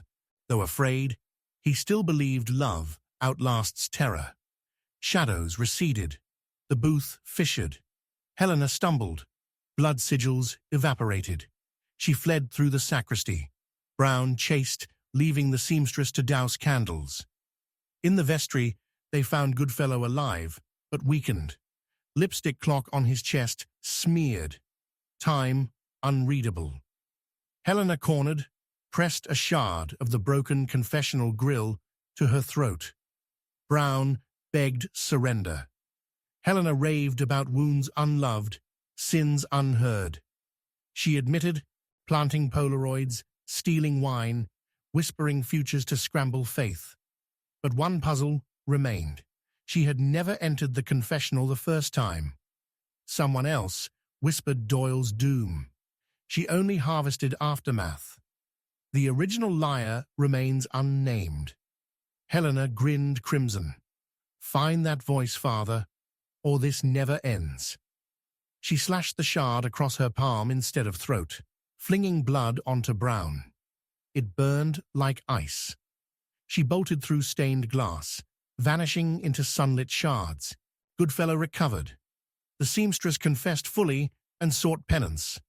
The confessional booth, though cracked, smelled of lilies again. Yet Brown felt no victory. Helena roamed free, with Verity's forbidden text. The unknown first liar stalked shadows. That evening, a new Polaroid arrived. Helena standing under the quarry arch, notebook ablaze, smiling. Behind her, a darker silhouette wearing a priest's cassock, but the face obscured by glare. Back inscription, 2 masks, 1 soul. Brown traced, finger over glossy surface, heartbeat uneven. Was the silhouette Gil? A future version of himself? The church bell chimed once, a note both mournful and eager. He whispered to empty pews, I know who did it, but the truth will never be told. And the candle flames leaned toward him as if thirsty for another lie, while somewhere a recorder clicked, capturing silence that might soon become someone else's death sentence. Chapter 8. A Murder Born from Secrets.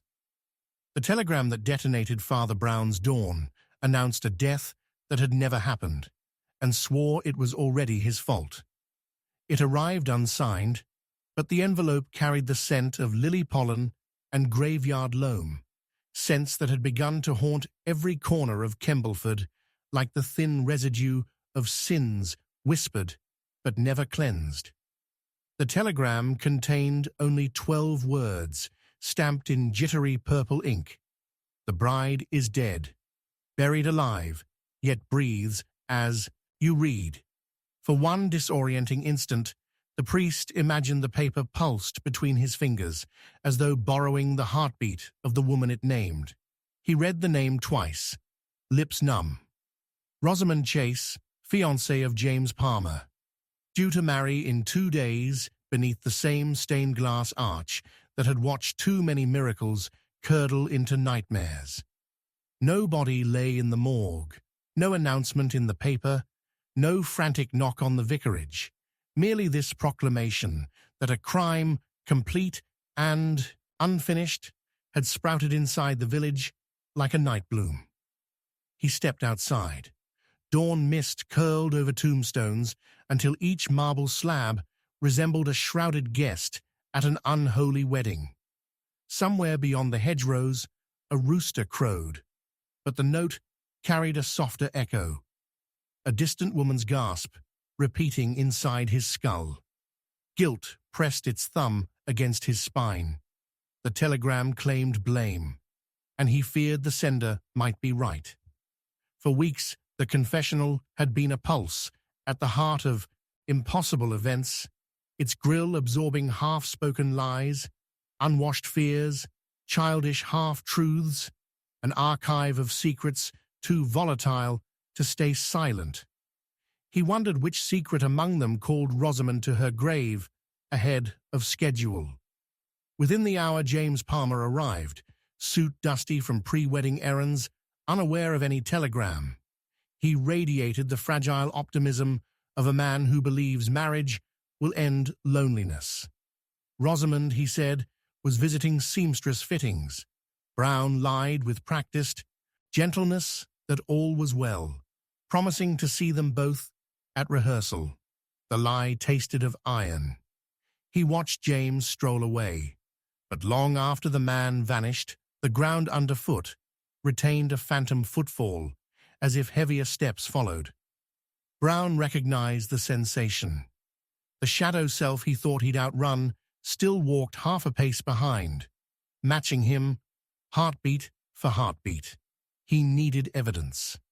The post office kept a log of telegram senders, but the ledger entry for Rosamond's death had been removed. No tear, simply a perfect absence, as if the page rejected that line of ink.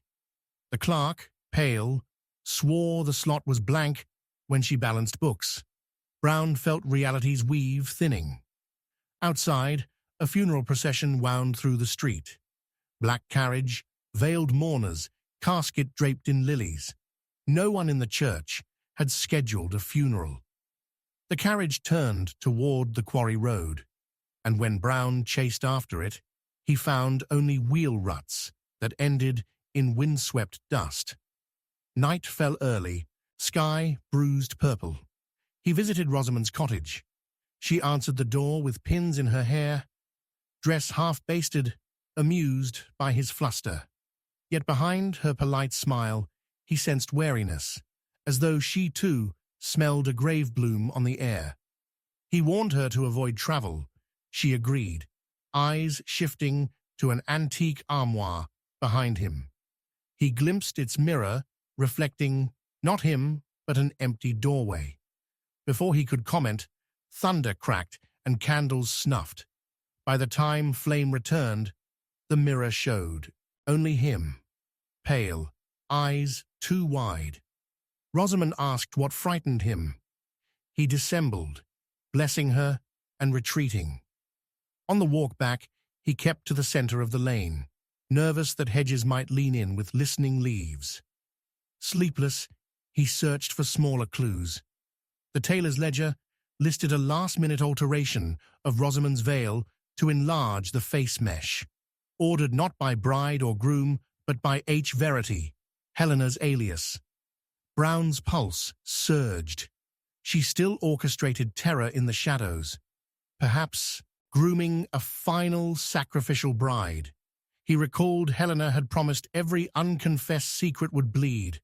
A wedding, repository of hidden doubts, would be fertile ground. He hurried to the church, expecting desecration. Instead, he found the nave candlelit, pews filled with silent townsfolk. At the rail stood James Palmer, tuxedo wrinkled, skin gray. He turned and said, "She's already walking down the aisle, Father. Can't you hear the dress?" Brown listened. An unmistakable swish of taffeta, brushing stone, but no bride appeared. Candles tilted in a wind neither man could feel. Then the front doors boomed shut. Pews emptied in the blink of an eye. Villagers gone, perhaps never present. James collapsed, sobbing that he had lied in confession 2 years ago, claiming chastity when he had fathered a stillborn child with another woman. He feared Rosamond found out, feared Helena weaponized the secret. Brown ached to console him, but his own doubts gagged compassion. Wind rattled the organ. Pipes, a single pedal note moaned. Brown hauled James to the sacristy, bolted the door, and half confessed his fear about the telegram. James blanched. He produced a letter he'd kept hidden from Rosamond, written by someone calling herself the last bridesmaid, promising to escort Rosamond down the aisle if James could not bear truth. The letter smelled of lilies and ash. Brown recognized the handwriting. Helena's spidery flourish. Beneath the signature, a cryptic postscript. At midnight, vows, or shovels. The phrase scraped like nails on glass. Midnight loomed 3 hours away. A murder born from secrets needs secrecy to ripen. Helena would strike when truth and lie entwined most tightly, at the church or perhaps the graveyard if vows failed. He stationed James with Goodfellow in the rectory, instructing them to speak every hidden shame aloud to each other before midnight, dismantling Helena's ammunition. Then he doused every candle in the nave except one by the confessional, where the riddle had begun.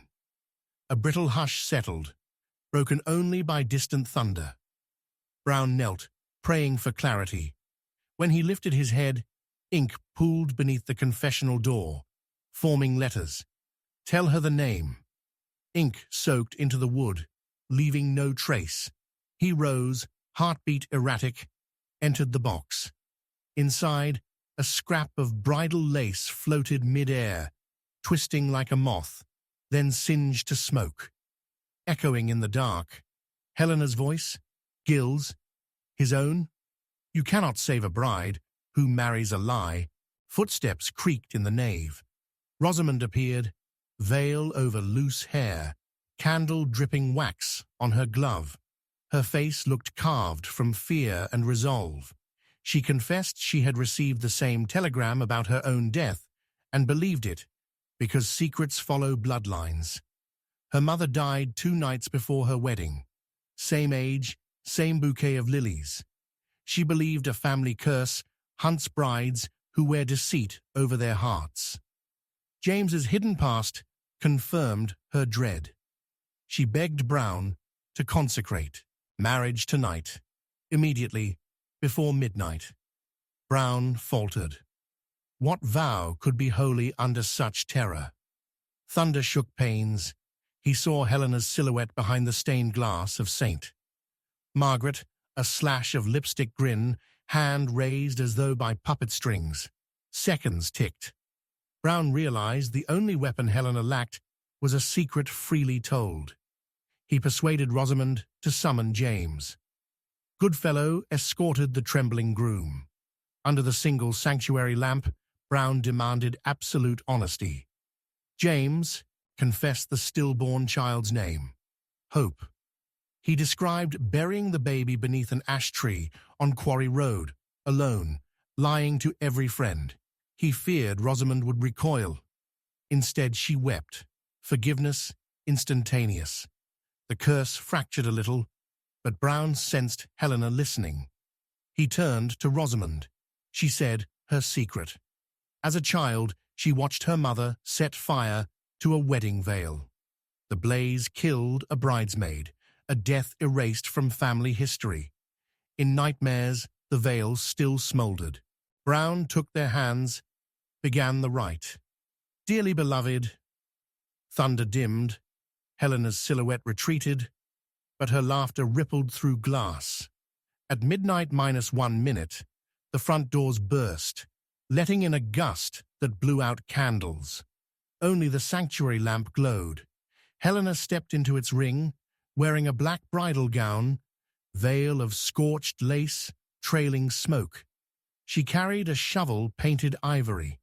The handle bore the carved name Hope. She declared the ceremony void. Marriage built on, confessed sin, invites death as witness. She advanced, swinging the shovel toward Rosamond. Goodfellow drew revolver, but the wind howled, extinguishing lamp.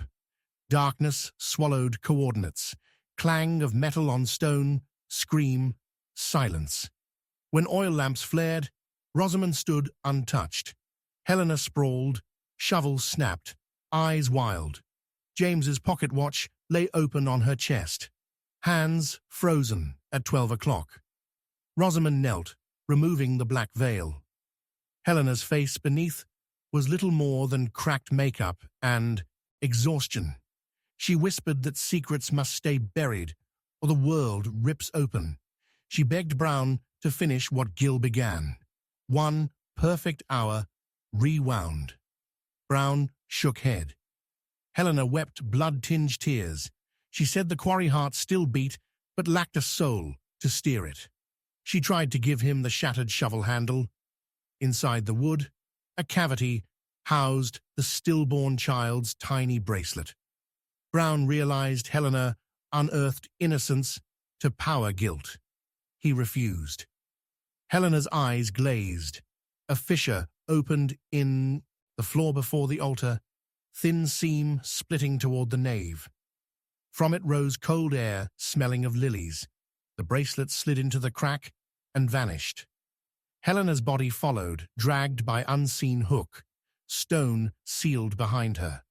Only the broken shovel blade remained, hope carved in reverse upon its edge. Candles relit themselves. Silence rang louder than bells.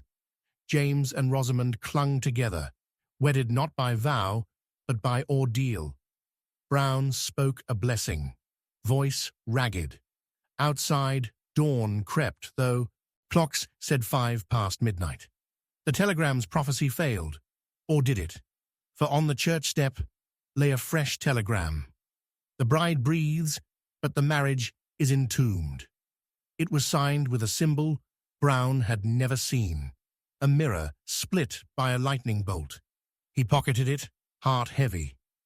In days that followed, the couple left Kembleford under pale skies, fingers intertwined, but villagers swore their shadows leaned away from each other. The quarry path remains silent, yet restless. Sometimes a lullaby echoes from its mouth. A lullaby, missing words, but heavy with ash-sweet perfume. Brown keeps the reversed shovel blade locked beneath altar stone, but sometimes at midnight it rattles, scraping hope forward, hope backward, as if unsure which direction time now flows. When Goodfellow worries the killer could return, Brown only whispers the line that has become his prayer and his dread. I know who did it, but the truth will never be told. Chapter 9. Father Brown suspects the innocent. The moment Father Brown accused 10-year-old Lily Ashcroft of orchestrating a murder too twisted for adult imagination, the very air inside St. Mary's tasted like betrayal, and every soul who heard the charge felt their faith tilt off its axis, as if the ground itself rejected so monstrous a possibility. Yet he spoke the words anyway, soft as falling ash, because something older than reason told him that the smallest hands sometimes hide the darkest. Keys, and the dead man sprawled on the vicarage floor, had been undone by secrets only a child could have slipped through locked doors.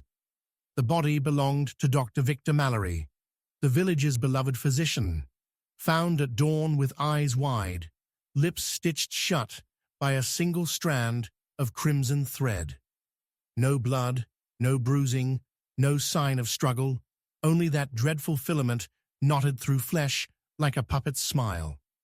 His watch, never known to stop, had frozen at 3:03 a.m. Sergeant Goodfellow insisted Mallory must have stitched himself in some sudden madness, but Brown saw a gentler truth. The knots were too perfect, the thread too short, impossible to pass twice through adult lips without waking pain.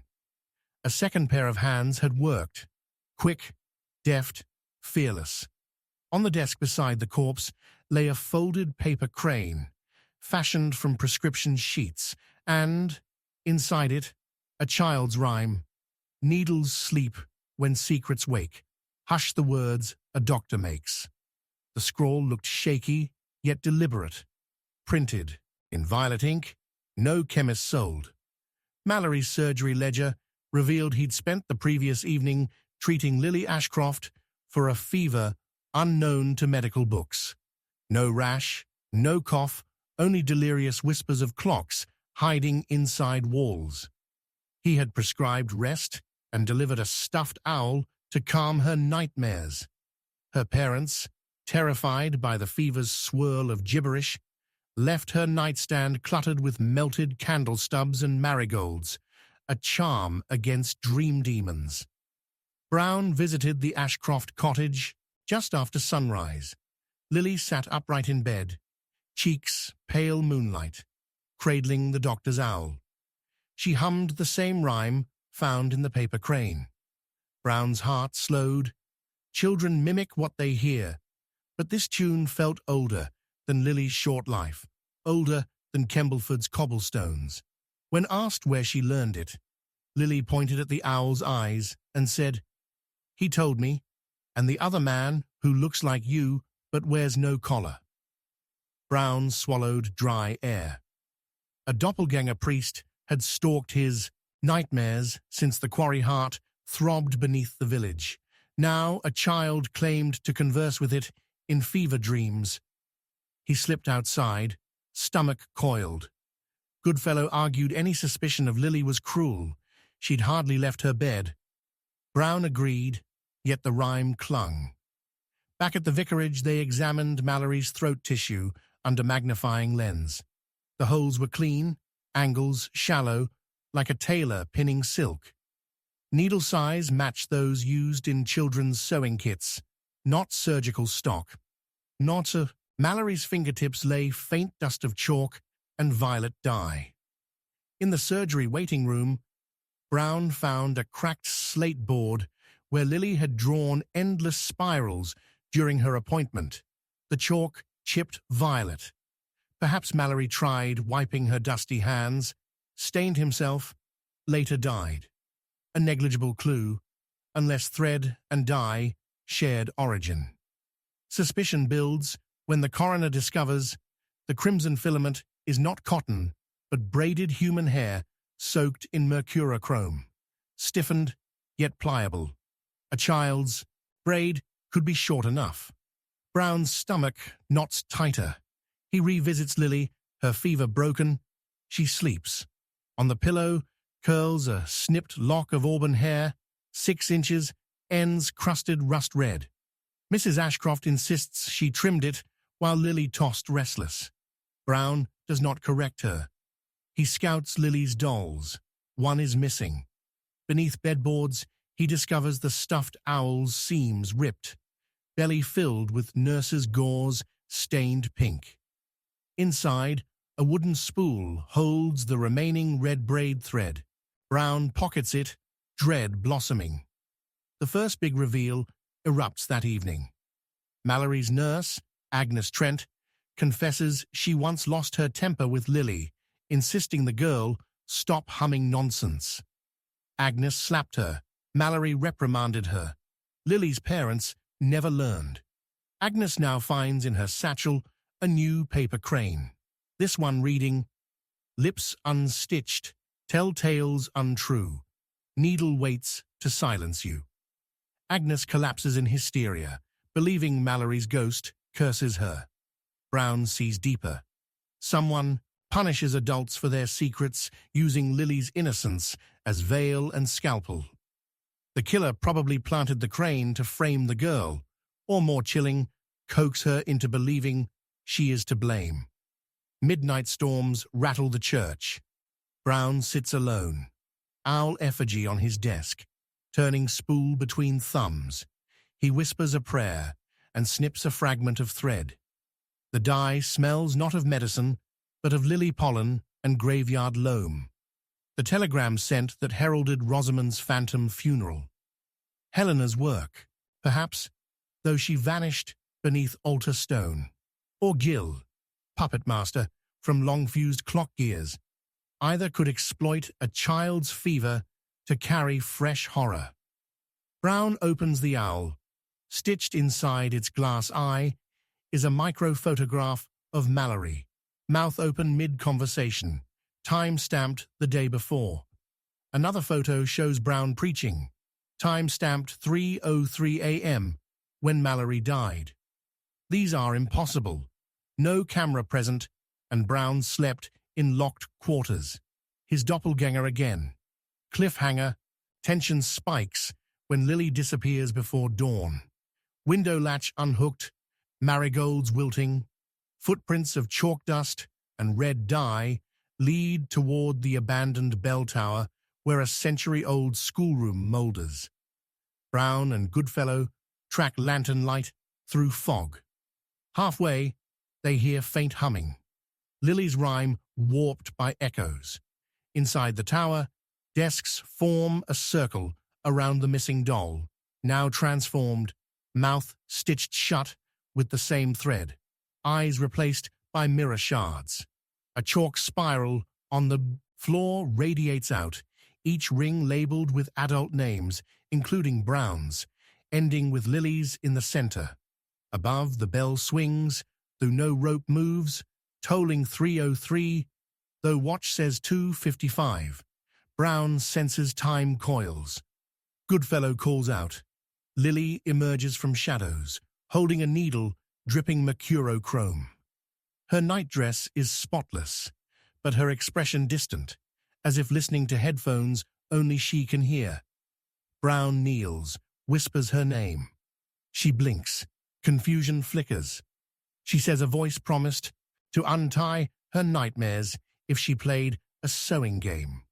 The voice resembled Father Brown, yet smelled of smoke. It guided her hands at Mallory's bedside, told her doctor must sleep so secrets stay safe. Brown's heart cracks, the child manipulated by spectre or man.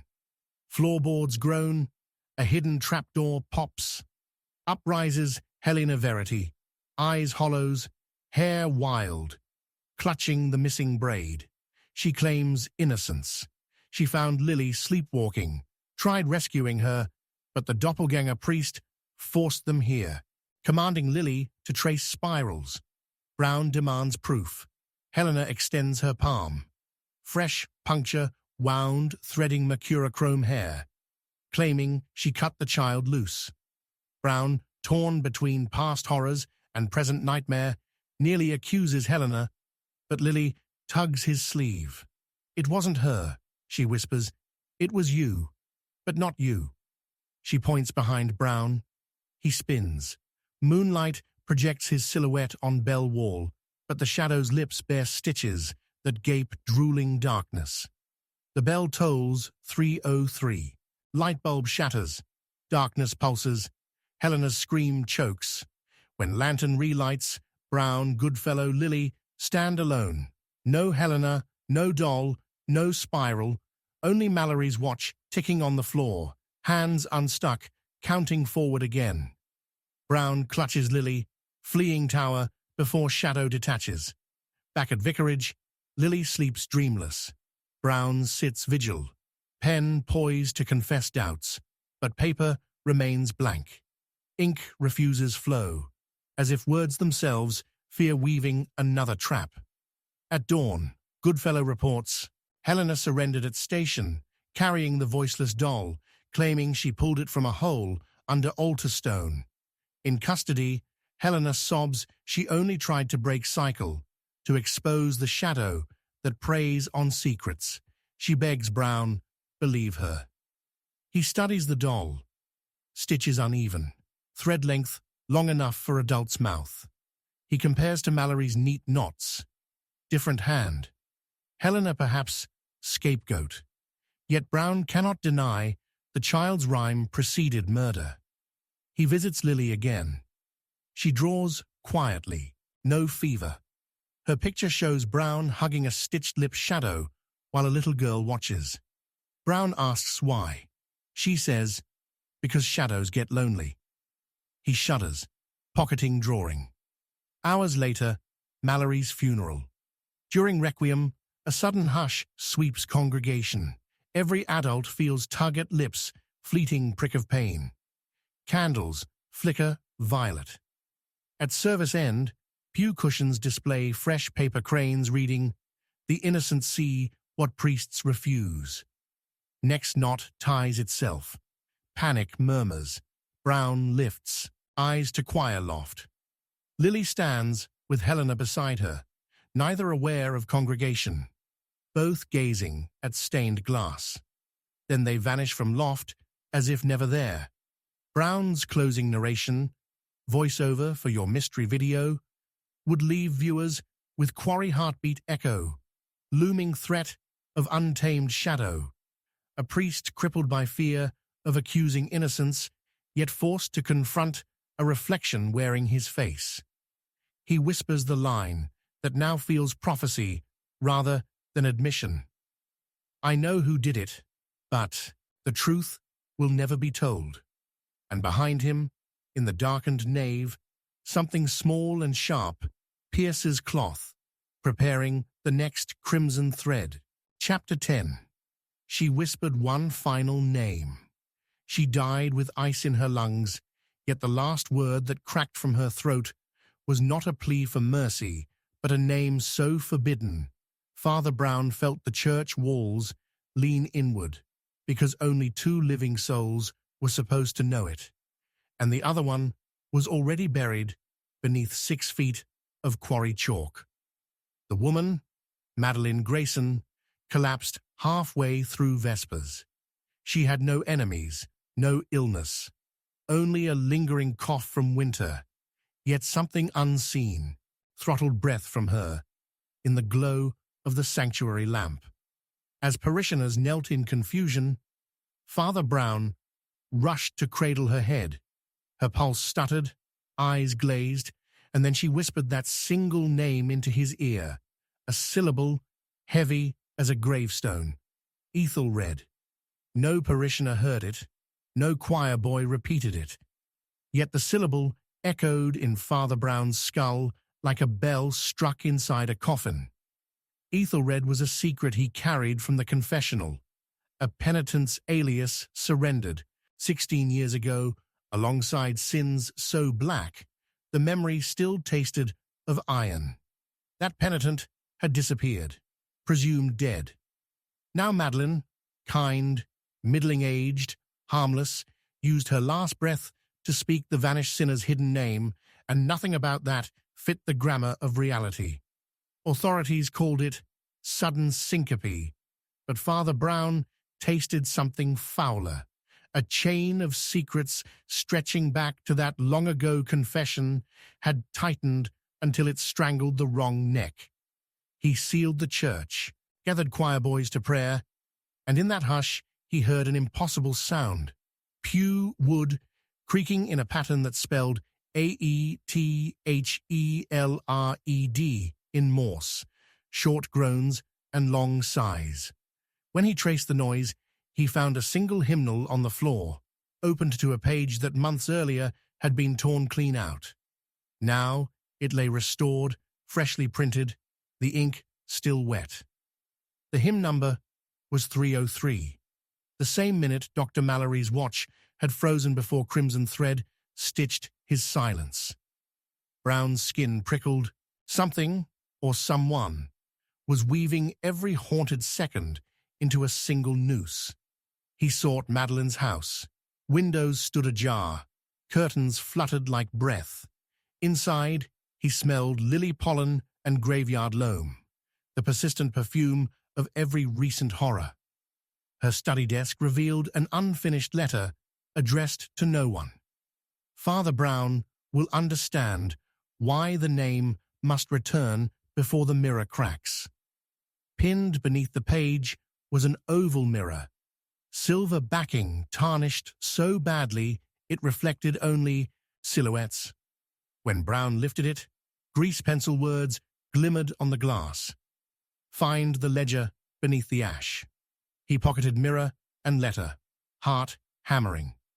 He knew the ash tree, Gil's secret grave for the stillborn, named Hope, its roots steeped in blighted hours. Near dusk, he reached the knotted ash on Quarry Road. The ground beneath looked recently disturbed. Digging with bare hands, he uncovered a small lead box. The lid bore the same illegal monogram he'd seen stitched in red thread. Inside Mallory's owl, a mirror split by lightning. Inside lay a ledger no larger than a prayer book, pages gilt in gold leaf. On page 1, a list of names: Margaret, Arthur, Evelyn, Celia, Gideon, Victor, Madeline, each followed by a timestamp, each a victim in the village's slow unraveling. The next blank line had already been annotated with his own name, J. Brown, and a blank where the minute should one day etch itself. Across the margin crawled fresh ink, forming a sentence as he watched. She whispered one final name to spare 1,000, but one must still pay the tithe. He slammed the book shut, bile rising. Madeline's dying whisper might have diverted catastrophe onto him, postponing a larger calamity, saving others by sentencing him. He carried the ledger to the rectory. Sergeant Goodfellow met him, pale and shaking. Every telegram line in the office had begun spitting blank sheets stamped only with Father Brown's initials. At precisely 9 minutes past 9, each machine emitted a single bell chime before falling silent. On the last sheet, a message scrawled itself in violet ink. The mirror cracks when the innocent speaks the secret aloud, so the priest must stay silent. Goodfellow begged explanation, but Brown could not violate the seal of past confession. His silence, he realized, chained him to a prophecy that would keep tightening until it broke bones or time. Unable to rest, he opened Madeline's mirror. Under candlelight, the tarnish shifted, revealing an image, a candlelit parlor where a young man knelt beside a cloaked figure. The man was Ethelred, his features exactly as Brown glimpsed long ago through grill shadows, but the cloaked figure was current-day Madeline, alive, pressing a finger to her lips. The tableau pulsed, then fogged out. The mirror was showing him a crossroads of years. Madeline had visited the past, or perhaps the past had bled into her final hours. Brown prayed for discernment, but received only the sensation of sand running upward through an unseen glass. Next morning, Kembleford awoke to find every public clock's minute hand bent at a right angle, pointing to the ground. Time refused forward. Villagers panicked, shops closed, rumors of plague resurfaced. Brown, page cracking the ledger, discovered notes scribbled near each bent minute. Cryptic references to confessions never finished. Ethelred's entry discussed treason against the Queen. Madeline's referenced forging parish accounts. Margaret's referenced sinful dreams. And now Brown's blank line waited. The killer, collector, or phantom aimed to harvest incomplete confessions as spiritual currency. Brown concluded only one path forward. Finish Ethelred's confession publicly, reveal sin to break its leverage. Yet the original seal bound him. To speak would damn him ecclesiastically, maybe eternally.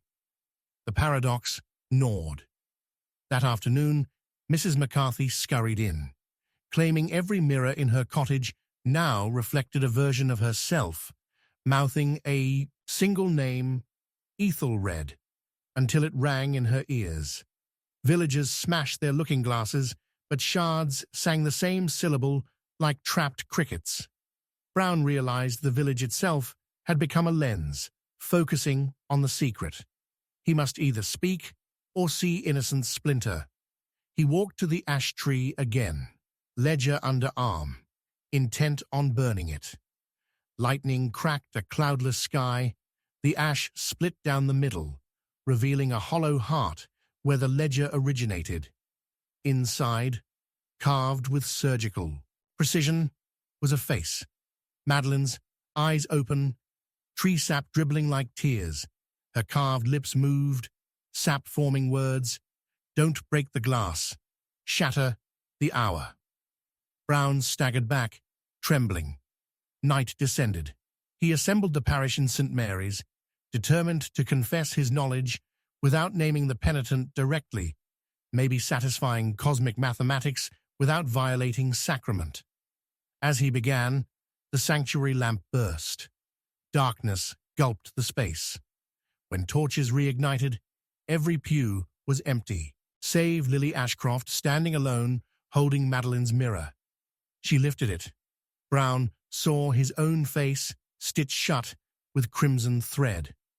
Lily whispered, "The final name is yours, unless you give another." The child's voice sounded distant, borrowed. Brown approached. As he did, Lily's reflection in the mirror morphed into Ethelred's adult visage.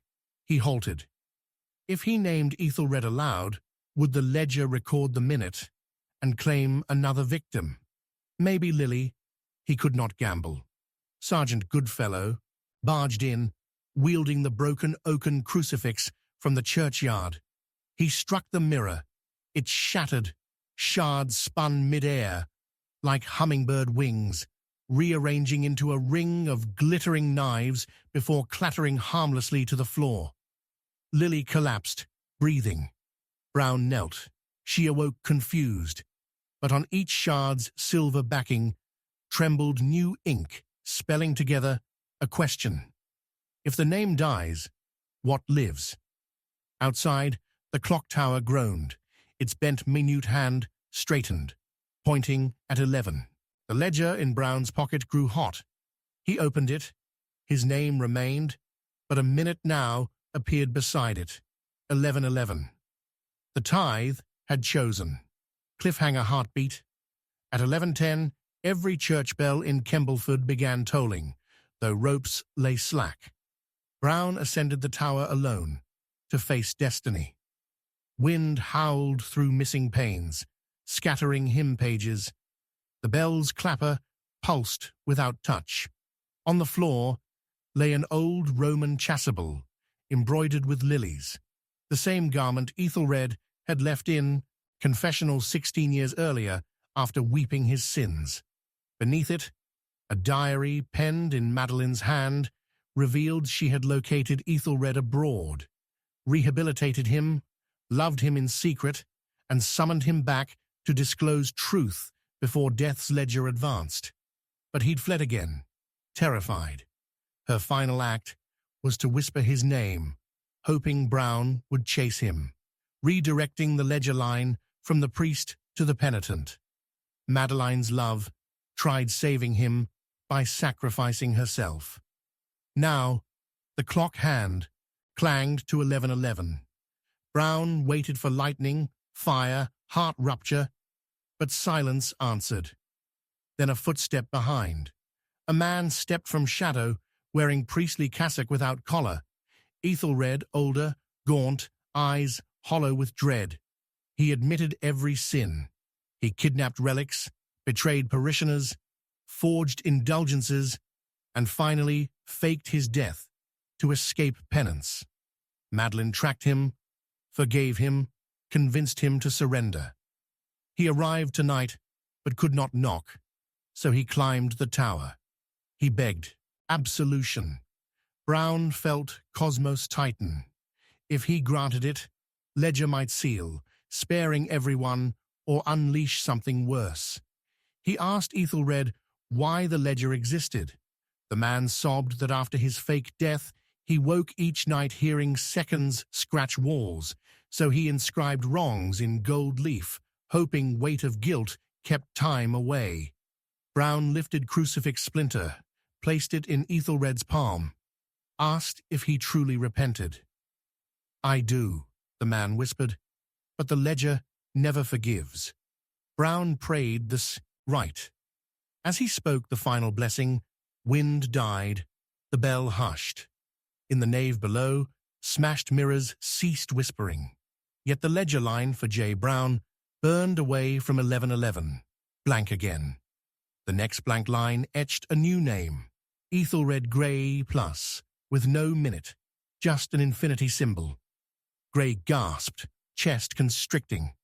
He glanced to horizon, smiled faintly, and vanished. Not falling, not disintegrating, simply no longer present.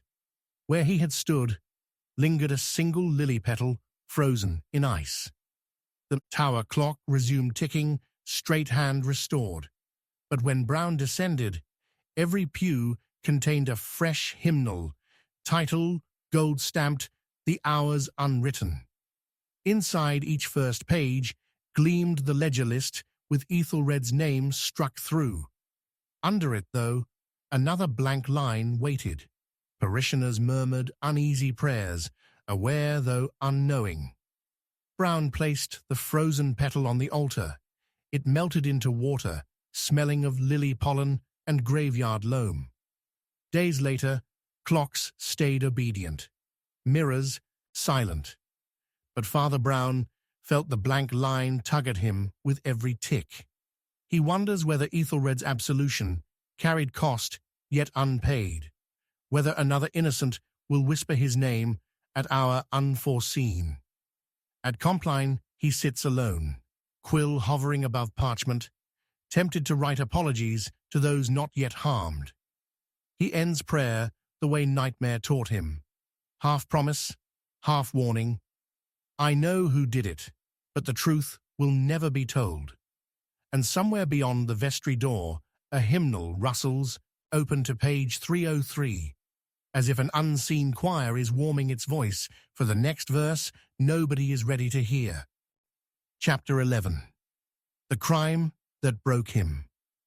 Every clock in Kembleford stopped when Father Brown pulled the trigger, and the trigger was attached to no gun anyone could see, only to a memory so awful it manifested as cold steel under his trembling finger, discharging a shot whose echo existed entirely inside his skull.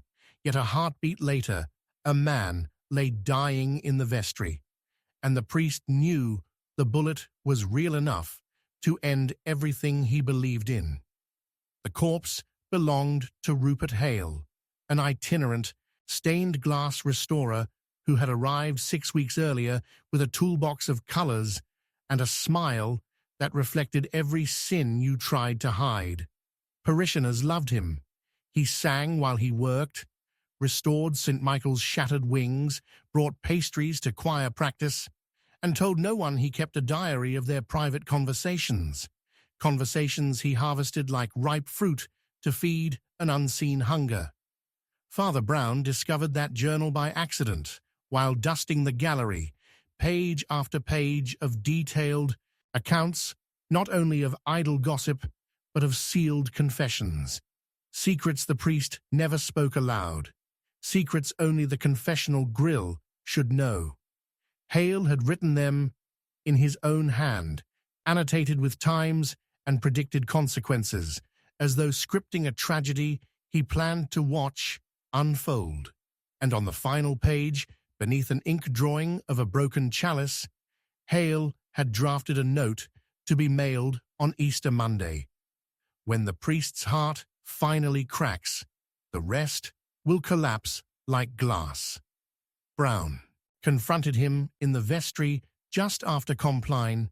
Hale laughed, not bothered by exposure, and called the diary a study in fault lines. He claimed he had listened from the bell tower ventilation shafts, each sin a melody carried upward by echo. He spoke of guilt as stained glass. Only when shattered does it glitter.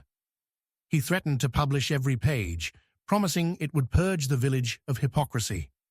Brown saw years of fragile trust poised to splinter. He begged, bargained, prayed. Hale countered with a single demand: confess your own secret first. Show them your fracture, Father. Hale knew, or guessed, what Brown had never admitted to anyone. The night during the war, he failed to stop a firing squad. The day he lied to protect a thieving curate. The moment months ago when he almost let Lily Ashcroft's guilt consume her for a crime she had not understood. Brown's shame loomed like a noose.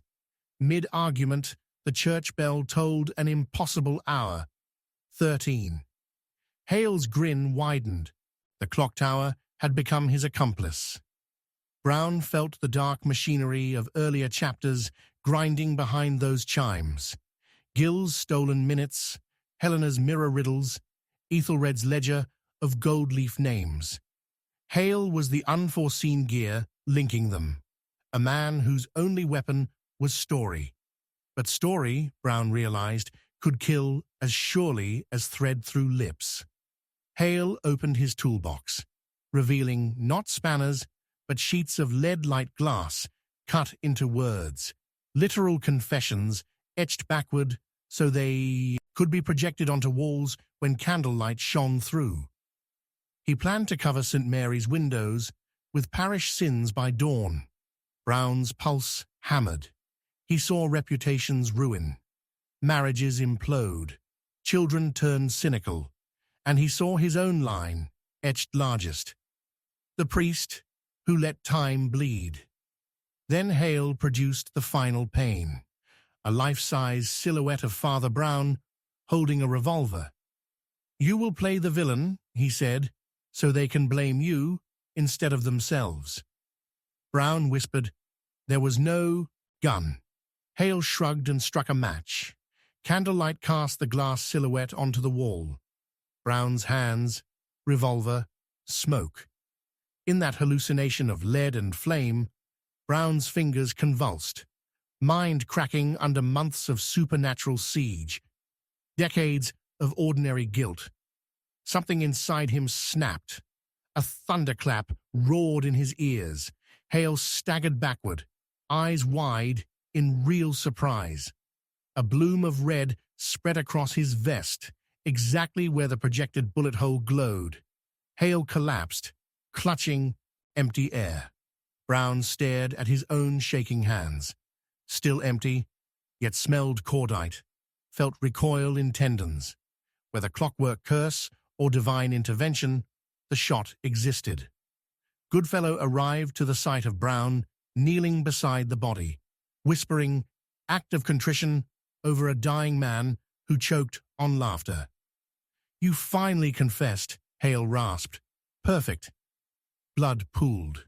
The diary lay beside him, half-soaked, pages dissolving into pulp. A mercy or an omen? Goodfellow's eyes darted for weapon. Found none. Hale's last breath left lips parted in what looked like triumph. And then every candle in the nave extinguished itself, leaving the vestry's single lamp to quiver like a guilty heartbeat. News spread fast. Beloved Rupert Hale dead. Father Brown, alone with the body.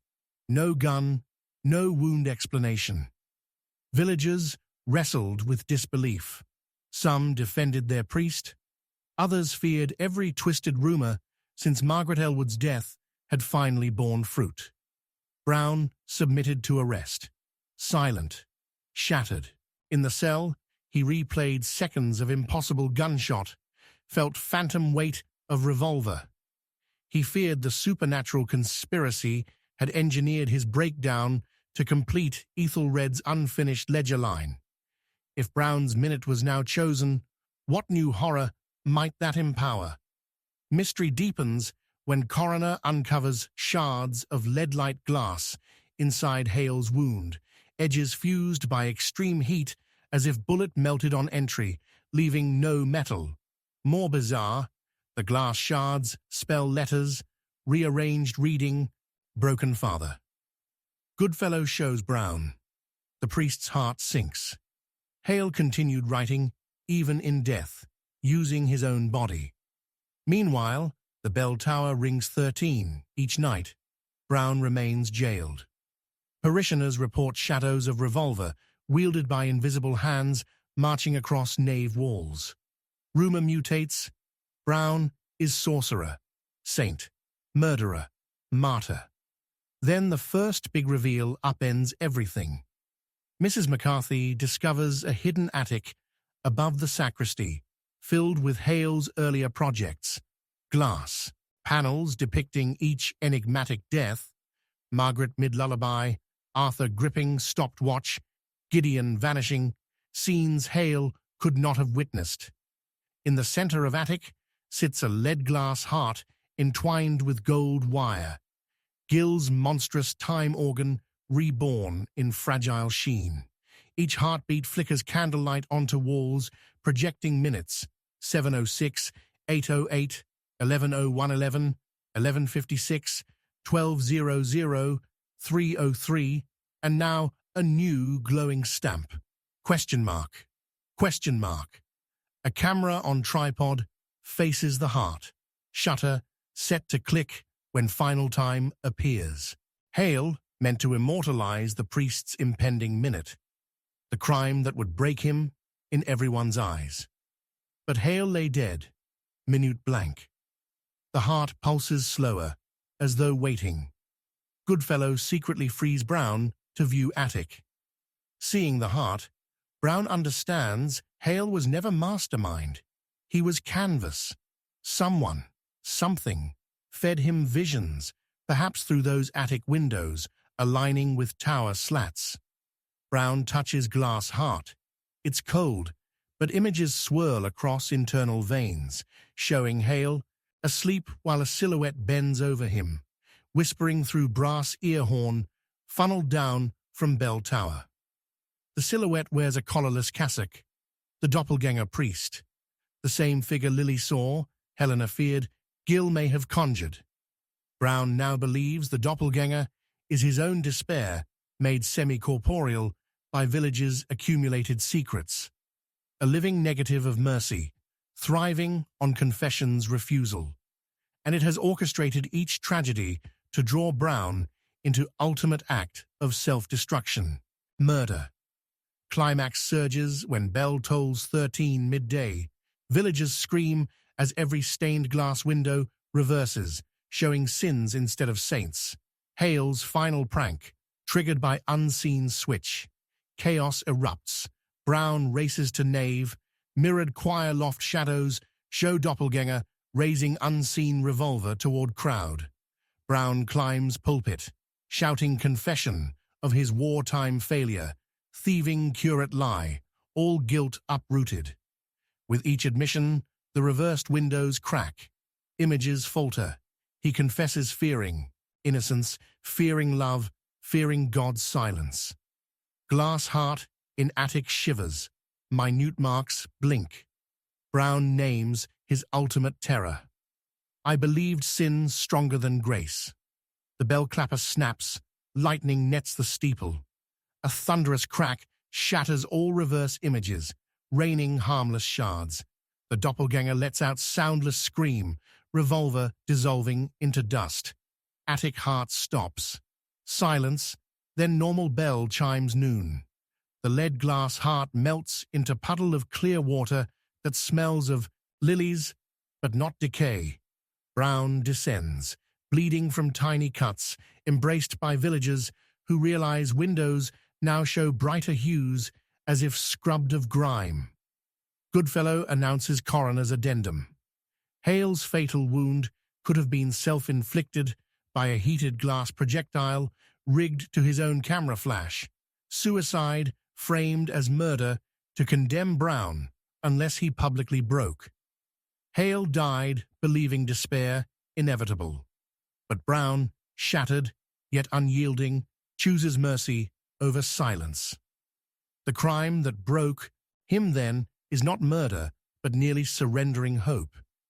He returns to confession box, this time as penitent, speaking aloud to God and the empty grill. He ends with quiet vow. Secrets will no longer fester under sanctuary shadows. Yet as he stands, he notices a single untouched pane on nave floor, shimmering lead glass, depicting a future scene. Father Brown kneeling beside an unmarked grave at midnight, while a stopwatch hovers at his shoulder, hands poised at an unreadable hour. Beneath the image, Hale scratched one last line. Final pain, reserved for the truth he still hides. Brown feels chill, knowing darkness never disappears. It redraws boundaries. He prays, accepts wound, walks into morning sun. And in voiceover, our script closes, his final whispered refrain, dangling viewers over abyss. I know who did it, but the truth will never be told. Chapter 12. Too late to save her. She was still alive when Father Brown closed her eyes. That was the impossible agony, because for one suspended heartbeat, he felt the faintest flutter beneath his fingertips, a last stubborn pulse declaring hope. And yet the church bell tolled the midnight of certainty, pronouncing to every stone in Kembleford that Gertrude Bennet had already crossed the threshold where no prayer could follow. Gertrude, spirited librarian, choir soprano, secret pillar for orphaned Lily Ashcroft, lay on the rectory floor among shattered lantern glass and pages ripped from a forbidden ledger, crimson pooling beneath a wound none of the onlookers could find. Father Brown, knees numb on the cold flagstones, whispered her name as though syllables might stitch time backward. But the wound was older than minutes, deeper than flesh. Behind him, Sergeant Goodfellow barked for towels, yet steam curled from the blood as though quill-inked words still burned inside it. And in the hush between sobs, Father Brown heard the ticking, anemic, erratic, the unmistakable drag of a clock that tried to stop itself and failed. The mystery begins in the seconds after that final useless pulse. Brown's eyes caught a thin silver chain, looped around Gertrude's wrist. At its end, swung the missing key from Gill's melted gold time organ, reforged, cruelly delicate, glinting with fresh solder. It should have been entombed in the attic heart that had melted into water days ago. Someone resurrected it, tied it to the woman who least deserved such horror. Why? Brown lifted the chain. The key's teeth were engraved now with 6 numbers: 0706, 0808, 1111, 1156, 1200, 303, every cursed minute of Kembleford's slow descent. A 7th space remained blank, ready. Brown's stomach dropped. Tonight's death had come without its timestamp, meaning destiny expected another, perhaps many. Suspense builds as evidence contradicts itself. No one saw an assailant enter. Goodfellows, constables had secured every door for the vestry meeting. Gertrude had stood by Brown's side moments earlier, delivering a folio of hymn restorations. Then the lamps stuttered, lead glass shards rained like jeweled hail, and she gasped, not from pain, but as if a secret finally broken inside her. On the floor among the shards lay one pristine parchment, a confession dated 20 years earlier, signed by Father Brown and sealed with diocesan wax, though he had never written it. The text read, "I failed Gertrude Bennet on the night she needed God most." Brown felt his heart lurch toward guilt he did not yet comprehend. How could a document from the past accuse him of a present crime? While constables combed the grounds, Brown searched the library where Gertrude labored each evening. On her desk glimmered a lantern trimmed with purple glass, burning still despite shattered twin in rectory.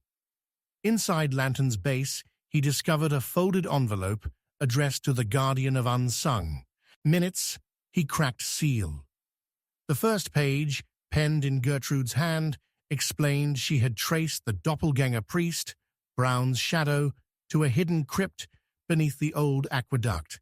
She believed the entity was no ghost, but the embodied sum of every unsaid apology in the village.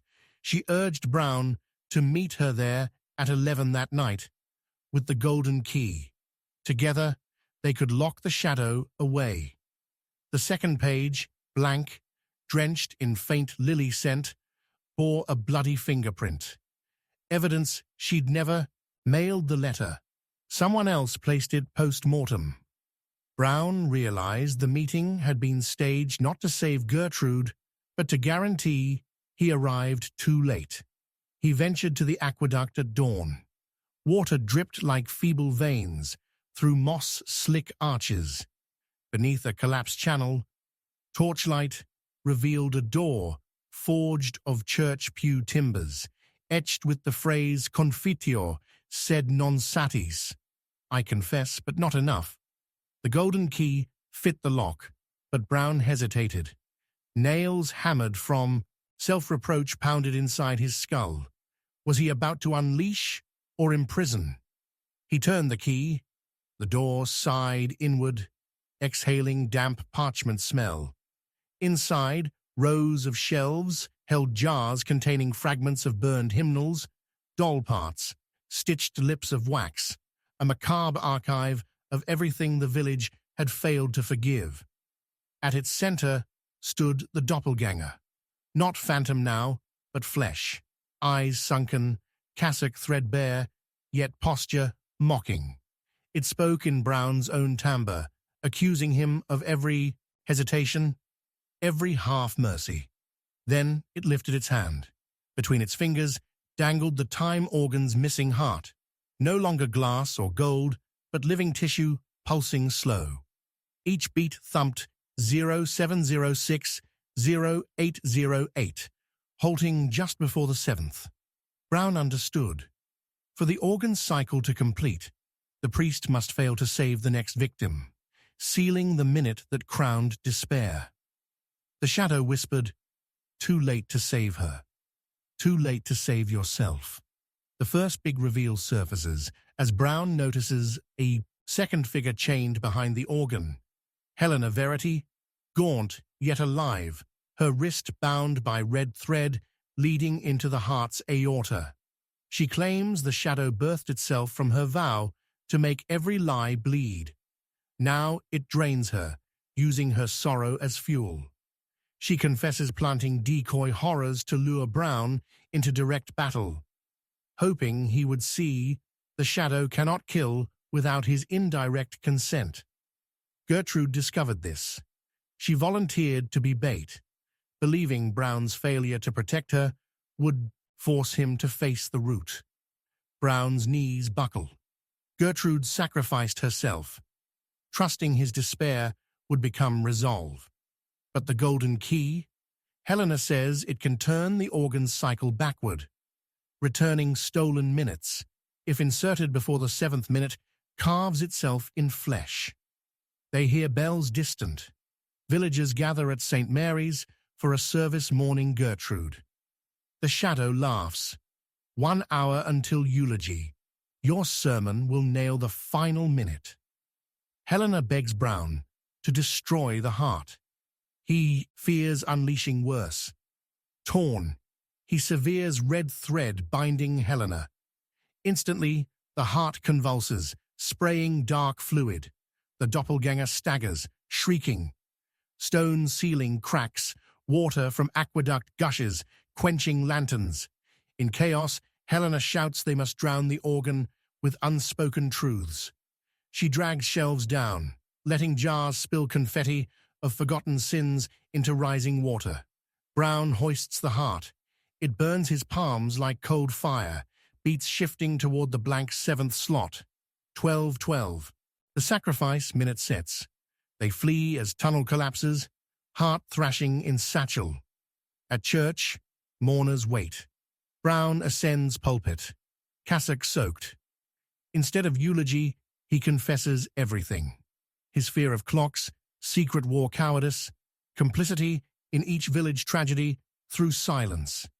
He names Helena's sins, Gil's obsessions, Hale's cruelty, Ethelred's betrayals, and mourns Gertrude, who tried to save them all. With every revelation, the heart in satchel weakens, the 12 to 12 digits blurring. Congregation weeps, yet relief spreads like dawn. The seventh minute dissolves. Organ's pulse stops. Brown places silent heart upon altar. It liquefies into clear water, smelling of spring. No lilies. Cliffhanger ending. As peace settles, Lily Ashcroft runs in screaming. The church bell tower is bleeding.